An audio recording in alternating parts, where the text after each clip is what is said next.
مولاي صل وسلم دائما ابدا على حبيبك خير. کتابیں تو بہت ساری ہیں جو جناب سیدہ کے اوپر لکھی گئی ہیں. ممکن ہے کہ اس سے زیادہ مفصل کتاب ہوں اور ممکن ہے کہ شاید اس سے بہتر بھی کتابیں ہوں جو آپ کو مل جائیں دیگر زبانوں کے اندر. عربی میں بھی مل جائے, فارسی میں بھی مل جائے, اردو میں بھی مل جائے. مگر اس کتاب کا انتخاب کس وجہ سے کیا گیا کہ اس کو ہم اس وقت موضوع بنائیں اور ڈسکس کریں؟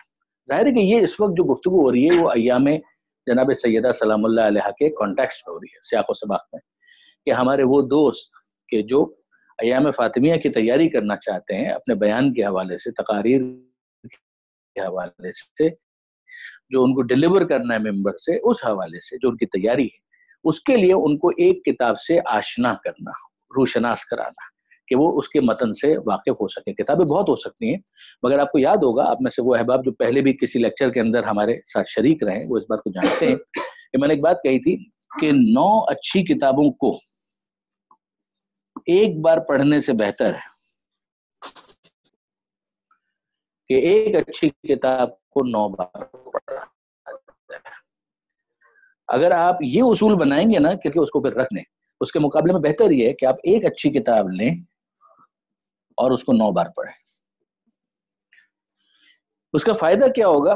اگر وہ کتاب آپ نے صحیح منتخب کی ہے تو اس کتاب کے ذریعے سے آپ کو اس ٹاپک سے متعلق جو بنیادی مطالب ہیں وہ اچھی طریقے سے آپ کے ذہن میں, دل میں نقش ہو جائیں گے. اور پھر جب ان مطالب کو آپ نے اچھی طریقے سے سمجھ لیا ہے اور پھر دوسری کتابوں کو جو اسی موقع کو ریلیٹ کرنے میں, ریفر کرنے میں, سمجھنے میں دقت نہیں ہوگی. آپ بہت آسانی کے ساتھ اس کو سمجھ پائیں گے. یہ بالکل ایسا ہے کہ جیسے اگر آپ نے فقہ کی کوئی ایک بڑی کتاب پڑھ لی, مثلا شرح العلوم اچھی طریقے سے اگر آپ نے پڑھ لی, تو پھر اس کا فائدہ یہ ہوگا کہ باقی جتنی بھی کتابیں جو فقہ کی ہیں استدلالی, ان کو آپ کو ریلیٹ کرنے میں, ریفر کرنے میں آسانی ہوگی. کوئی اور کتاب بھی, مثلا آغا باقر اروانی کی کتاب ہے, وہ آپ نے فقہ استدلالی یا کو پڑھ چکے ہیں تو باقی جو فقہ کی کتابیں ہیں وہ آپ کے لیے حلوہ ہو جائیں گی اور آسان ہو جائیں گی. پھر اس کے اندر آپ کو بہت دقت نہیں کرنی پڑے گی, زحمت نہیں ہوگی. اس حوالے سے یہ کتاب واقعاً ایک اچھی کتاب ہے, انفرادیت رکھتی ہے. اس کے اندر وہ بنیادی مطالب آپ کو سارے کے سارے مل جائیں گے. سارے مطالب نہیں, سارے بنیادی مطالب وہ آپ کو اس کے اندر مل جائیں گے. ورنہ تو سیدھی سی بات ہے کہ جناب خاتون جنت پر موضوعات ترتیب دیے گئے, جناب سیدہ سلام اللہ علیہ کے اوپر پورے انسائکلوپیڈیا لکھے گئے, کئی جلدوں پر پھیلے ہوئے, تو وہ سارے کے سارے مطالب تو اس میں نہیں ہوں گے, مگر یہ جو بنیادی معلومات جو ہیں وہ آپ کو اس کے اندر آسانی کے ساتھ مل جائیں گی.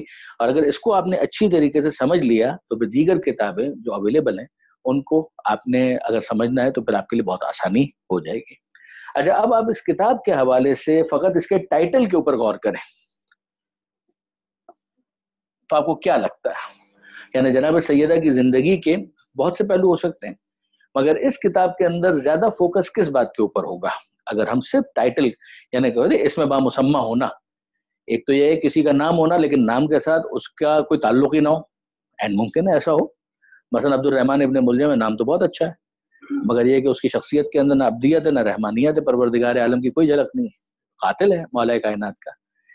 تو ایک ہوتا ہے نام رکھ دینا, لیکن یہ کہ نام کا کوئی تعلق اس مسمہ کے ساتھ نہ ہو. اور ایک یہ ہے کہ نہیں جناب, جو نام رکھا گیا ہے تو کسی وجہ سے رکھا گیا ہے, یعنی اس کے اندر جو چیز ہے اس کو وہ ریپرزینٹ کرتا ہے. بالکل اسی طریقے سے یہاں پر یہ جو کتاب ہے, اس کتاب کا نام اس کے متن کو سمجھاتا ہے کہ اس کے اندر کیا موجود ہوگا. اب وہ کیا چیز ہو سکتی ہے؟ مصائب اور غم. بیت الاحزان آپ جانتے ہیں, بیت الحزن یا بیت الاحزان یہ وہ جگہ تھی کہ جہاں پر خاتون جنت سلام اللہ علیہ گریے کے لیے اور عزا کے لیے جایا کرتی تھی. تو اسی سے آپ کو اندازہ ہو جاتا ہے کہ اس کتاب کے اندر یوں تو جناب سیدہ کی زندگی کے مختلف گوشے ڈسکس ہوں گے, لیکن یہ ہے کہ بہرحال جو فوکس ہے اس کتاب میں وہ فوکس ہے جناب سیدہ سلام اللہ علیہ کی ان ٹریجڈیز کے اوپر. وہ جو مصائب کا جو پہلو ہے, جو غم کا پہلو ہے جناب سیدہ کا, اس کو اس کے اندر زیادہ ڈسکس کیا گیا ہے. بیت الاحزان اس نام کے ذریعے سے یہ بات سمجھ میں آتی ہے. علیکم السلام کلندری صاحب, کیسا مزاج ہے, خیریت سے ہیں؟ تو یہ میں نے آپ سے گزارش کی کہ جو لفظ ہے نا,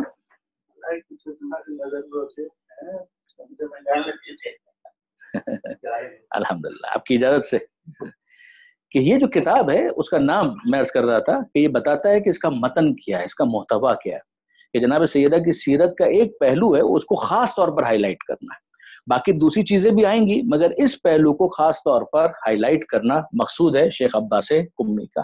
تو یہ ایک بنیادی نام کی حد تک اور اس کتاب کے بیک گراؤنڈ کے حوالے سے یہ بات ہو گئی، ٹھیک ہے جی۔ اب ہم فالو کرنا چاہ رہے ہیں اس کے متن کو۔ اب میں آپ سے پوچھتا ہوں کہ ذرا مجھے ایک بات بتائیے، اچھا اس کے اندر آپ لوگ بالکل انٹریکٹیو رہیے گا، یعنی جو آپ کو بات کہنی ہے وہ آپ ہاتھ اٹھا کر ڈسکس کر سکتے ہیں، اگر مجھے کسی فلو کے اندر جواب نہیں دینا ہوگا تو میں خود منع کروں گا، لیکن یہ کہ بہرحال آپ ہاتھ اٹھا سکتے ہیں اور ڈسکس کر سکتے ہیں۔ یہ کتاب ہو یا کوئی اور کتاب، اس وقت ہم تلخیص کرنا چاہ رہے ہیں نا، خلاصہ اس کتاب کا کیا ہے، اس کا متن کیا ہے۔ اگر ہم اس بات کو آپ سے ڈسکس کریں اور آپ سے سوال کریں کہ ایک بات ہے، کوئی بھی کتاب ہے، اس کتاب کا اگر خلاصہ مجھے سمجھنا ہے، یہ کتاب ہو یا کوئی کتاب ہو، مثلا یہاں پر کتنی کتابیں ہیں؟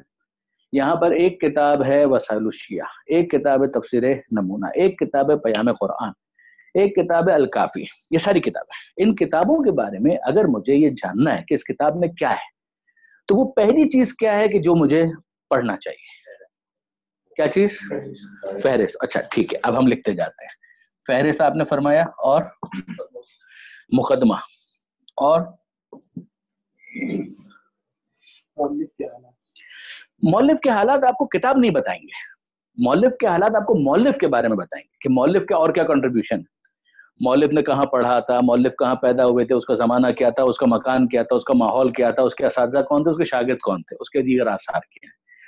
وہ کتاب آپ کو نہیں پتا چلے گی اس سے، اس کے اندر ایک ہلکا سا شیڈو ضرور آ سکتا ہے، کبھی کبھی ایسا ہوتا ہے کہ کتاب لکھنے کے پیچھے ایک ماحول کا بھی اثر ہوتا ہے، لیکن یہ کہ بہت ایک ریموٹ۔ یہ جو چیزیں ہیں نا، دو چیزیں، کتاب کا نام تو ڈیفینیٹلی، لیکن کتاب کا متن، اس کا جو خلاصہ ہے وہ آپ کو ان دو چیزوں سے پتا چلے گا، مقدمہ اور اس کی فہرست، اور پھر اس کے بعد بعض اوقات بلکہ کئی مرتبہ اختتامیہ۔ کئی مرتبہ ایسا ہوتا ہے کہ وہ پوری کتاب کے اندر جو اس نے ڈسکس کیا ہوتا ہے وہ خود مؤلف اختتام کتاب میں اس کا خلاصہ لکھ دیتا ہے، کبھی ہوتا ہے کبھی ایسا نہیں بھی ہوتا، دونوں چیزیں پاسبل ہیں۔ مگر یہ دو چیزیں جو ہیں یہ تو بہت زیادہ امپورٹنٹ ہے کہ آپ مقدمے کو کتنی توجہ کے ساتھ پڑھتے ہیں، اور اگر مؤلف نے مقدمہ لکھا ہے تو اس کو اگنور کرنا بہت بڑی غلطی ہے، یاد رکھیے۔ کوئی بھی کتاب، یعنی یہاں پر جتنی میں نے نام لیے نا آپ کے سامنے، آپ تفسیر نمونہ، آپ اس کا مقدمہ اگر نہیں پڑھیں گے تو آپ کو اندازہ نہیں ہو سکتا کہ مؤلف نے اس کتاب کو کیوں لکھا اور وہ کیا لکھنا چاہتا ہے اس کے اندر۔ یہ جو ہمارے سوالات ہوتے ہیں نا، اصل المطالب ثلاثۃ علم، مطلب و ما، مطلب و حل، مطلب و لم، یا جس کو انگریزی کے اندر کہتے ہیں کوسچن ورڈز، کہ وائی، کیوں اس کام کو انجام دیا گیا، ہاؤ، اس کے اندر اپروچ کیا ہوگی، وہ کیا لکھنا چاہتا ہے اس کے اندر، کیوں لکھنا چاہتا ہے اس کے اندر، یہ تمام تر چیزیں پتہ چلیں گی اس مقدمے کے ذریعے سے۔ اب وہ مقدمے کے اندر جو لکھ رہا ہے اس نے اس کے ساتھ کتنا انٹریکشن ملے گا اس فہرست کے اندر، یعنی یہ مقدمہ نمبر 1 ہے، فہرست نمبر 2 ہے، متن نمبر 3 ہے، یہ یاد رکھیے گا۔ مقدمہ نمبر 1 ہے، فہرست نمبر 2 ہے، متن نمبر 3 ہے۔ مقدمے میں وہ اپنی غرض بیان کرتا ہے کہ یہ ریزن ہے اور میں یہ لکھنے جا رہا ہوں۔ فہرست آپ کو یہ بتاتی ہے کہ جو اس نے دعویٰ کیا تھا کم سے کم وہ چیز فہرست کے اندر ریفلیکٹ بھی ہو رہی ہے یا نہیں ہو رہی ہے، اور فہرست کے اندر جو چیز ہے اس کی فردر جسٹیفیکیشن ہوتی ہے، ویریفیکیشن ہوتی ہے متن کے ذریعے سے، پھر وہ تو آپ کے سامنے ہے۔ پھر آخر میں آپ جج ہیں، قاری بہت امپورٹنٹ ہوتا ہے، جو ریڈر ہے نا، قاری، وہ بہت امپورٹنٹ ہوتا ہے، جیسے کہ جج وہ ہے، معنویات کی بات نہیں کر رہا کہ مثلا ثواب تو خدا نے دینا، بے شک دینا ہے، لیکن یہ کہ یہ جو مطلب اس کو کنوے کرنا تھا، تو یہ 2 وے ٹریفک ہے، کمیونیکیشن کے اندر تو یہی ہوتا ہے، ایک ابلاغ ہے تو مبلغ ہے، اور کوئی ہے کہ جس کے سامنے اس ابلاغ کو کیا جا رہا ہے، کسی تک اس کمیونیکیشن کو پہنچانا ہے۔ مثلا میں اس وقت گفتگو کر رہا ہوں تو آپ تک یہ بات کتنی پہنچ پا رہی ہے، یہ امپورٹنٹ ہے، تو آپ اس کے جج ہیں اس بات کے حوالے سے۔ اسی طرح سے مجلس ہے، تو مجلس میں آپ جب ممبر پر بیٹھے ہیں تو آپ خطیب ہیں، آپ کچھ پہنچانا چاہ رہے ہیں، جج وہ سامع ہے کہ آپ نے جو بات کہی ہے اس کو کتنی سمجھ میں آئی ہے، آپ کو جس پرپس کے لیے اس ممبر پر لایا گیا تھا آپ اس کے ساتھ کتنا انصاف کر پائے، تو جو آپ سوچ کر آئے تھے وہ آپ نے بیان کیا یا نہیں کیا۔ بالکل اسی طریقے سے جو تحریر کرنے والا مؤلف ہے یا مصنف ہے اس نے اپنے لیے ایک ٹارگٹ سیٹ کیا ہے، اپنے ذہن کے اندر کچھ چیزوں کو خاکہ ایک بنایا ہے اور اس خاکے کے مطابق وہ اپنی کتاب کو لکھتا چلا جا رہا ہے، مقدمے کے اندر وہ اس چیز کو بیان کر رہا ہے۔ اب ہم کو دیکھنا ہے مقدمے کے اندر کہ وہ کیا بیان کرتے ہیں، اور ساتھ ہی ساتھ ہم کو فہرست کو دیکھنا ہے کہ اس کے اندر شیخ عباس قمی کیا بیان کرتے ہیں۔ اس کے لیے ضروری تھا کہ آپ کے پاس یہ کتاب موجود ہو، اور جیسے کہ میں نے عرض کیا کہ اگر نہیں ہے تو آپ اس کو ڈاؤن لوڈ کر لیں تاکہ وہ لنک جو دیا گیا ہے اس سے، تاکہ آپ کو اندازہ ہو سکے کہ اس کے اندر کیا ہے۔ اچھا، اب اس کے اندر عرض ناشر، ظاہر ہے کہ عرض ناشر جو ہے وہ تو پبلشر جو ہے اس کا مقصد ہے جو اس نے اس کے اندر لکھا ہے، کئی دفعہ یہ بھی بڑی قیمتی چیز بن جاتی ہے۔ اچھا، اس کے بعد آپ دیکھیں گے کہ آیت اللہ ناصر مکارم شیرازی نے جو کچھ کہا ہے وہ اس کے اندر تحریر کر دیا گیا، وہ 1.5-2 صفحے کی بات ہے۔ پھر اس کے بعد مؤلف کے بارے میں ایک آرٹیکل ہے، محدث قمی ایک نظر میں۔ اچھا ہے، پیج نمبر 17، صفحہ نمبر 17، پیج 17، اس میں جب آپ آئیں گے تو آپ کو نظر آئے گا کہ عرض مؤلف کیا ہے، ٹھیک ہے جی، یعنی شیخ عباس قمی کیا کہہ رہے ہیں۔ بسم اللہ الرحمن الرحیم۔ ہر قسم کی حمد و ستائش خداوند عالم کے لیے مخصوص ہے، اور درود و سلام ہو پیغمبر رحمت حضرت محمد مصطفیٰ اور ان کے خاندان پر جو کہ تمام انسانوں کے رہبر ہیں۔ چلیے صلوات پڑھ لیجئے محمد و آل محمد۔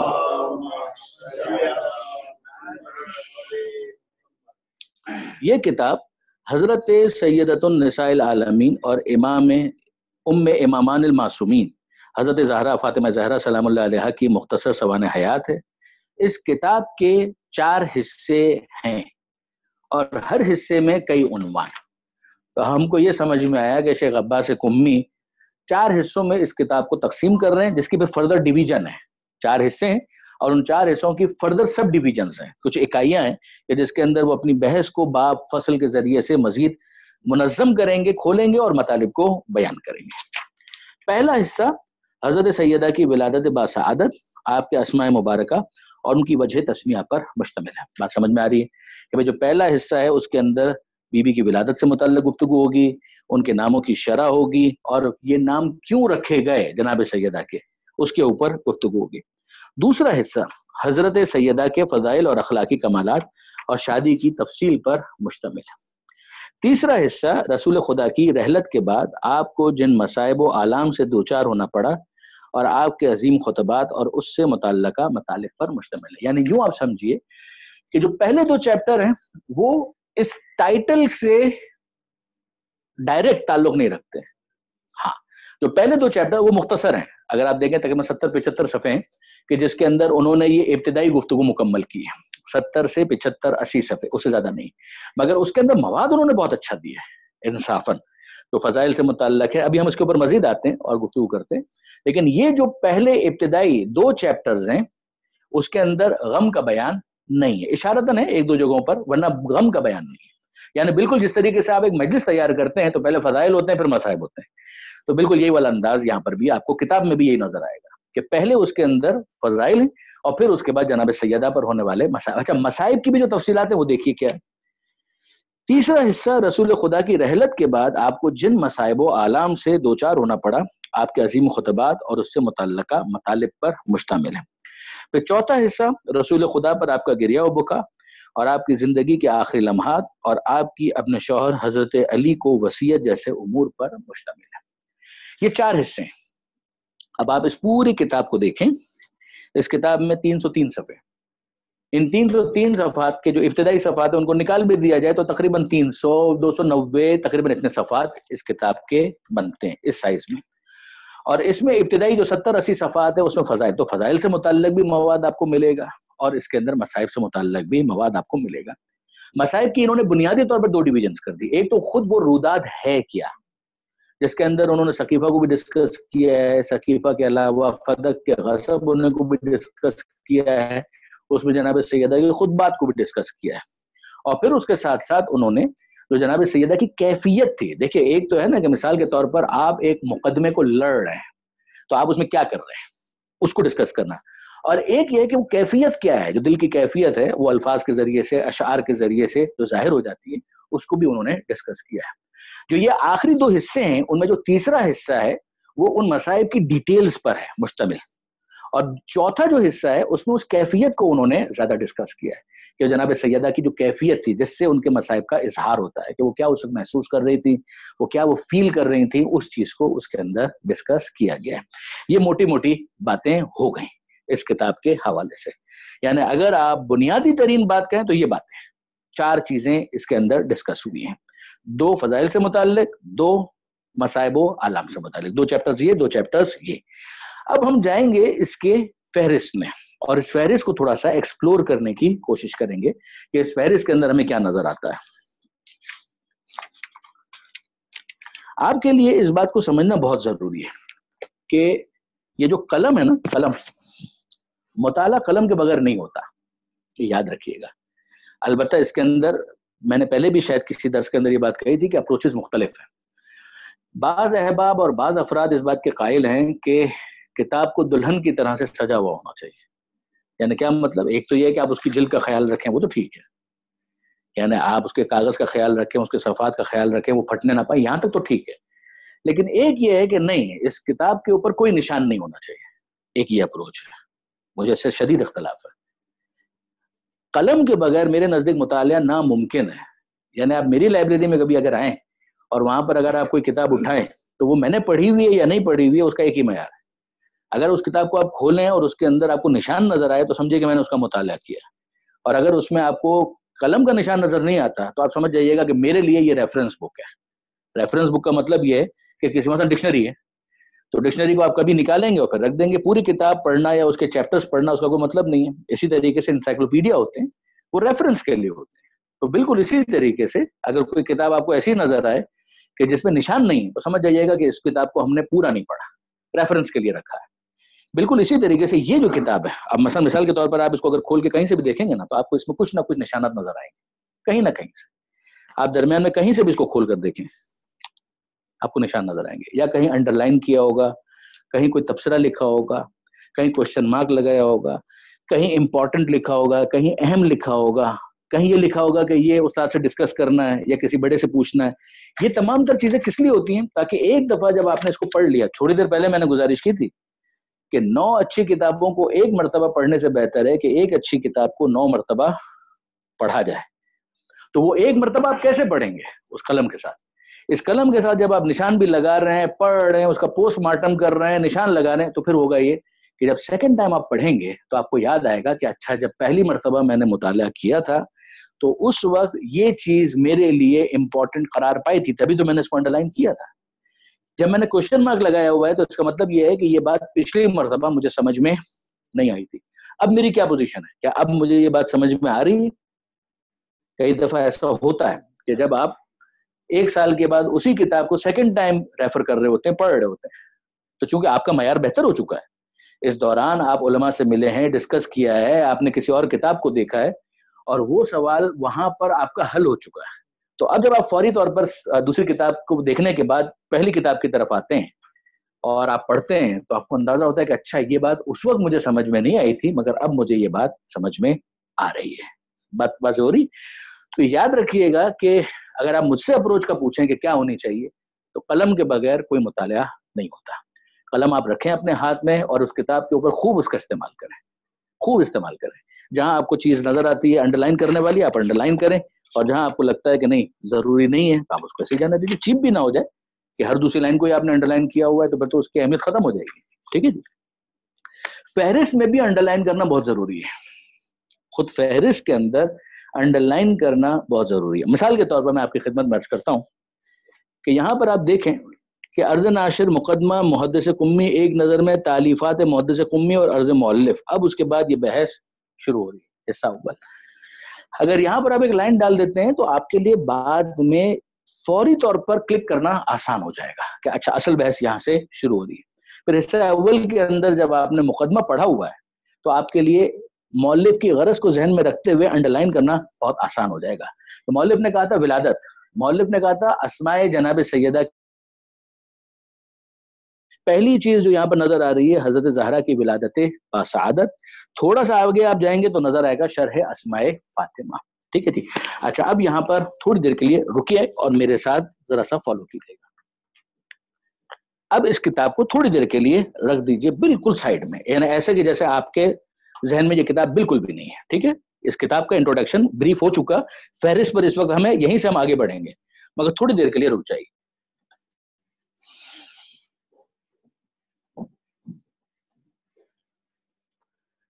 کتاب ہم کیوں پڑھنا چاہتے ہیں؟ جناب سیدہ کی سیرت سے آشنا ہونے کے لیے، یہی ہے نا پرپس.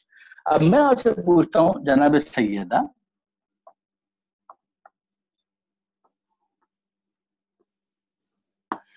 اگر ہم رفلی بات کریں، اس وقت میں ہوں، آپ ہیں، اور ہم آپس میں ڈسکس کر رہے ہیں، اور میں آپ سے پوچھتا ہوں کہ جناب سیدہ کی زندگی میں ہم کیا ڈسکس کرنا چاہیں گے؟ کیا کیا ایسے پوائنٹس ہو سکتے ہیں جو رینڈملی جو بھی آپ کے ذہن میں آتا ہے آپ بیان کریں، چاہے وہی چیزیں جو ابھی آپ نے سنی تھی مگر وہ بیان کریں، اس کے علاوہ بیان کریں. یعنی جناب سیدہ اس دنیا میں، اس دنیا سے پہلے، اس دنیا کے بعد، 3 تو ہو گئی نا باتیں. آپ توجہ کر رہے ہیں کہ زمان کے اعتبار سے اگر آپ بات کریں تو 3 زمانے تو ہو گئے، اس دنیا میں آنے سے پہلے، اس دنیا میں، اس دنیا سے جانے کے بعد. تو زمان کے اعتبار سے آپ دیکھیں تو یہ 3 زمانے ہمارے سامنے آ گئے. ولادت سے پہلے، ولادت سے قبل، دنیا میں، شہادت کے بعد. ایسا ہے یا نہیں؟ یہ 3 موضوعات ہمارے سامنے فوراً آ گئے زمان کے اعتبار سے. اب اس کے اندر آپ ذرا سا دیکھیے کہ ولادت سے قبل جب آپ بات کرتے ہیں تو یہ کون سا زمانہ ہے؟ اس کو ہم کیا کہتے ہیں؟ عالم ارواح یا عالم انوار. ٹھیک ہے. پھر اس کے بعد یہ جو دنیا کا زمانہ ہے وہ تو واضح ہے. تو شہادت کے بعد ایک مرتبہ پھر اس دنیا سے چلے گئے اور وہ زمانہ آ گیا کہ جو عام انسانوں کے لیے برزخ کا کہلاتا ہے، معصومین کے لیے ہم جو بھی کہیں نام اس کا لے رکھیں. ٹھیک ہے. اب میں آپ سے پوچھنا چاہ رہا ہوں، یعنی عالم انوار میں اگر ہم ڈسکس کرنا چاہتے ہیں تو کیا ڈسکشن ہو سکتا ہے جناب سیدہ کے بارے میں؟ احسان. جناب سیدہ کی ولادت کے حوالے سے جو ایک بیک گراؤنڈ کے اندر پوری ڈیٹیل ہے وہ کیا ہے؟ وہ سفر معراج. اب آپ توجہ کر رہے ہیں، سفر معراج پیغمبر اکرم کا، جناب سیدہ کا نور محفوظ تھا اس میوہ جنت میں، اور میوہ جنت جو پیغمبر اکرم نے تناول کیا، جس کے نتیجے میں نور جناب سیدہ صلب پیغمبر میں آیا، اور اس کے بعد یہ مقدمہ بن گیا جناب سیدہ کا اس دنیا میں آمد کا. آپ اس پوری روایت کو کہیں نہ کہیں پڑھنا چاہتے ہیں، یعنی یہ آپ کے پاس کم سے کم، یعنی ایک بات ہو رہی ہے اس وقت، عوام کی بات نہیں ہو رہی ہے، اس وقت بات ہو رہی ہے ان افراد کی جو ممبر سے ڈیلیور کرنے والے ہیں. ہماری توقع کیا ہوگی؟ ہماری توقع یہ ہوگی کہ یہ وہ احباب ہیں کہ جنہوں نے جناب سیدہ کے بارے میں کچھ نہ کچھ پڑھ رکھا ہے، کچھ نہ کچھ سن رکھا ہے. وہ جب کہیں کہ ولادت سے قبل، تو پہلی چیز جیسے یہ والی بات ہے سمجھ میں آتی. اب تھوڑا سا اور پیچھے جانے کی کوشش کریں، تھوڑا سا اور پیچھے جانے کی کوشش کریں. تخلیق جناب سیدہ یہ ہو سکتا ہے نا، نور جناب سیدہ. پھر اس کے علاوہ تسبیح، تقدیس جناب سیدہ کے نور کی وہ کیفیت جو عالم انوار میں ہے. ٹھیک ہے. یہ بحث اگر آپ اس کو شروع کریں نا، یہ پوری مجلس ہے. لولا کا لما خلقت الافلاک، لولا علی لما خلقتک، لولا فاطمہ لما خلقتکما. پوری وہ حدیث قدسی، اس کو آپ حدیث قصہ کے ساتھ جوڑیں، جوڑنے کے بعد اس کی تفصیل بیان کریں، تفصیل بیان کرنے کے بعد اس کو لے جائیں جناب آدم علیہ السلام تک. جناب آدم علیہ السلام تک اگر آپ لے کر جاتے ہیں تو جناب آدم علیہ السلام کی توبہ جو قبول ہوئی تھی ترک اولا کے بعد، کس کا واسطہ دیا تھا انہوں نے؟ آسان. آپ سمجھ رہے ہیں؟ یہ جب ہم کہتے ہیں بھائی ولادت سے قبل، تو ولادت سے قبل آپ کے پاس کتنی وسعت ہے؟ اس کو آپ ڈسکس کریں، اس کو ڈسکس کریں، اس کو ڈسکس کریں، جناب آدم علیہ السلام والے پورے قضیے کو ڈسکس کریں. جب آپ پوری چیزوں کو ڈسکس کریں گے آپ کی ایک مجلس پوری تیار ہے. بنیادی مواد آپ کو یہاں سے ملے گا، لیکن اس مواد کی ڈیٹیلز کے لیے پھر آپ کو دوسری جگہوں پر رجوع کرنا ہے. ویٹ کرنا ہے محمد، یہ چل رہا ہے کوئی؟ اوکے. تو یہ ایک پہلو ہے. یعنی اس وقت ہم کتاب کی فہرست میں جانے سے پہلے تھوڑا سا اس کو دیکھنا چاہ رہے تھے کہ آپ کے پاس ایسا نہیں ہے کہ جناب سیدہ کی جو سیرت ہے وہ ولادت کے بعد سے ہی شروع ہوتا ہے. عام طور پہ یہی ہوتا ہے. عام طور پر کسی شخص کے بارے میں آپ گفتگو کرنا چاہتے ہیں تو ڈائریکٹ آپ اگر اس کے نسب پر بھی بات کریں گے تو اس کے ماں باپ کے حالات کیا تھے، دادا دادی کون تھے، نانا نانی کون تھے، کون سا خاندان تھا، بھائی بہن کون تھے، یہ باتیں ہوں گی. لیکن جب ہم معصومین کی بات کر رہے ہیں تو خود ان کا وجود اس دنیا میں آنے سے پہلے ایک حقیقت رکھتا ہے، اور اس حوالے سے ڈسکشن جو ہے وہ آپ کا ایک امپورٹنٹ موضوع بنتا ہے. مواد آپ کو کہاں ملے گا؟ بہت ساری کتابوں میں. بنیادی مواد آپ کو یہاں سے کچھ نہ کچھ مل جائے گا. اسی طریقے سے جب آپ دنیا میں آنے کے بعد کی بات کریں گے تو وہی ولادت کا جو مقدمہ تھا وہ کس طریقے سے. لفظوں کا انتخاب بہت کاؤنٹ کرتا ہے, یہ یاد رکھیے گا, یہ ہمیشہ یاد رکھیے گا کہ لفظوں کا انتخاب بہت بہت بہت اہم ہے. آپ نے ایک واقعہ پوری طریقے سے سمجھ لیا ہے, وعلیکم السلام, آپ نے ایک واقعہ پوری طریقے سے سمجھ لیا ہے, وہ واقعہ آپ کو سمجھ میں آ چکا ہے, لیکن اس واقعے کو بیان کرنے کے لیے جو سواری ہے وہ کیا ہے, یعنی اس مطلب کو آپ کس پر سوار کریں گے, وہ لفظ ہیں, الفاظ ہیں. یہ جوش ملی آبادی صاحب کی تعبیر ہے, وہ کہتے ہیں سواریاں نہیں ملتی ہیں. جوش صاحب کہتے ہیں سواریاں نہیں ملتی, جوش صاحب مذاق ہے. جوش صاحب کہتے ہیں کہ میں نے سوچا سونے میں ہے اور جو بیان کیا ہے وہ پیتل میں. یہ وہ کہتے ہیں میں نے سوچا سونے میں ہے, بیان جو میں نے کیا ہے وہ پیتل میں. وہ اتنا بڑا سخنور, سخن شناس, اور لیکن اس کے باوجود وہ اس بات کا شکوہ کر رہے ہیں کہ مجھے الفاظ نہیں ملے. تو الفاظ کا انتخاب بہت کاؤنٹ کرتا ہے. میں نے شاید پہلے بھی کبھی آپ سے یہ کہا ہوگا کہ آپ کا بیان جو ہے نا وہ کامک سچویشن کریٹ نہ کرے کبھی بھی. کامک سچویشن کا کیا مطلب ہوتا ہے کہ آپ کی گفتگو سے ایسا نہ لگے کہ اس واقعے کے ساتھ جو تقدس جوڑا ہوا تھا وہ سب کمپرومائز ہو گیا, وہ ایک لطیفہ بن گیا. یہ نہیں ہونا چاہیے. جو پریکٹس اور تمرین اور تربیت ضروری ہے نا, اس کی بہت بڑی ریزن یہ ہے, اس کی بہت بڑی وجہ یہ ہے کہ جب آپ پریکٹس کرتے ہیں, چاہے آپ اپنے بچوں کو سامنے بٹھا لیں, اپنی بیگم کو سامنے بٹھا لیں, اپنے والدین کو سامنے بٹھا لیں اور تقریر کی پریکٹس کریں, اپنے دوستوں کے سامنے بیٹھ جائیں اور پریکٹس کریں. کیوں؟ وہ واقعہ آپ کو معلوم ہے, مگر اس واقعے کے بیان کے لیے اگر صحیح سواریاں نہیں ملی تو آپ اس کو ڈیلیور نہیں کر پائیں گے, اور کہیں نہ کہیں وہ یا تو آپ اٹک جائیں گے, رک جائیں گے, اور یا وہ پوری سچویشن ایک کامک سچویشن بن جائے گی. اگر صحیح لفظوں کا انتخاب نہیں کیا, صحیح سواری کا انتخاب نہیں کیا, بھائی آپ کو جانا ہے یہاں سے مثال کے طور پر انچولی, تو آپ گاڑی میں بھی جا سکتے ہیں, ایئر کنڈیشن گاڑی میں بھی جا سکتے ہیں, W11 میں بھی جا سکتے ہیں, پتہ نہیں آج کل چلتی ہے کہ نہیں چلتی ہے, پہلے تو چلتی تھی, اور آپ کسی کھٹارا اس کے اندر بھی جا سکتے ہیں, پیدل بھی جا سکتے ہیں, پہنچ جائیں گے آپ. مگر پیدل جائیں گے تو بھیگتے ہوئے پسینے کے اندر جب وہاں پہنچیں گے تو ٹانگیں شل ہو چکی ہوں.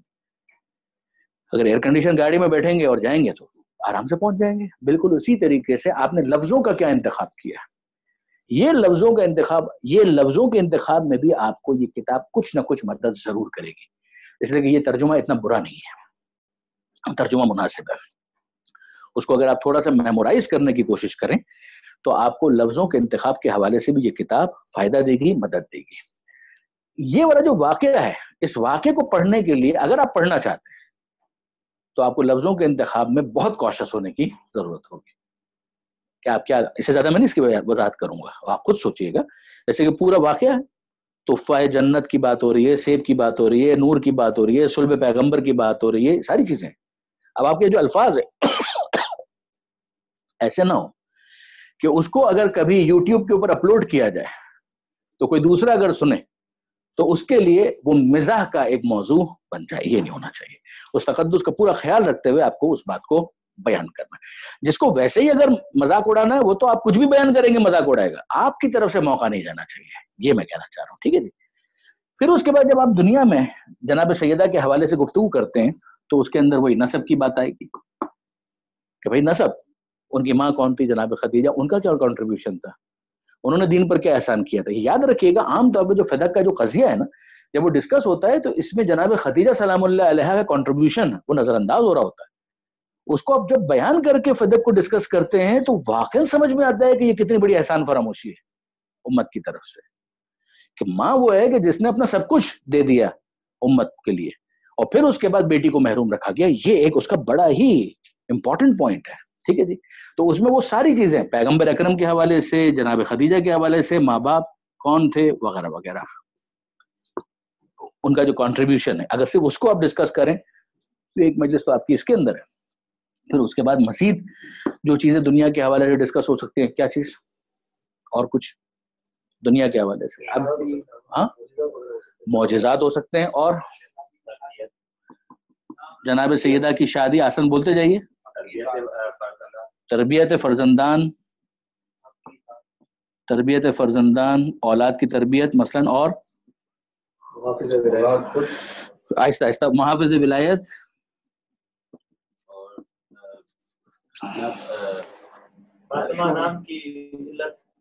شرح اسما, شرح اسما, نام جو جناب سیدہ کے تھے اس کی شرح. ٹھیک ہے جی, اسباب شہادت. Okay fine. اور آپ کچھ کہہ رہے تھے؟ امام علیہ السلام کے ساتھ سیدہ کا کردار. شادی کے ساتھ ہی اس کو بھی لے لیجیے, شادی اور گھریلو زندگی. ٹھیک ہے جی. اس کے لیے ایک لفظ استعمال ہوتا ہے جو آپ لوگوں کی علم اخلاق کے اندر, تدبیر منزل. تدبیر منزل, منزل کا مطلب گھر, کہ گھر کو کس طریقے سے مینج کیا جائے. ٹھیک ہے جی, تدبیر منزل. اور آپ کچھ کہہ رہے تھے کیا؟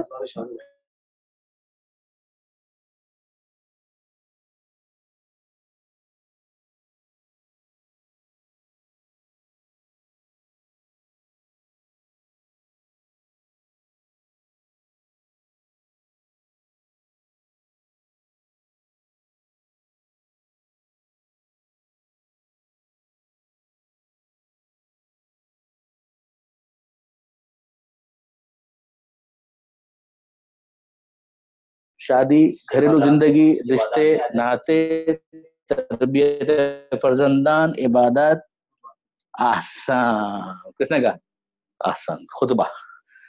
جناب سیدہ کا خطبہ بہت امپورٹنٹ ہے. اگر آپ انصافاً صرف اس خطبے کی شرح کرنا چاہیں تو 10 مجلسیں چاہیے. اور ظاہر ہے کہ ہمارا, مجھے یاد ہے اچھی طرح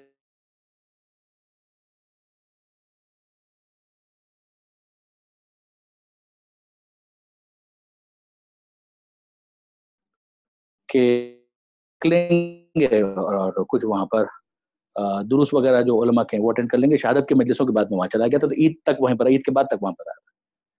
تو وہاں پر آیت اللہ مصباح یزدی معروف شخصیت ہے, آج کل بیمار ہے, خدا ان کو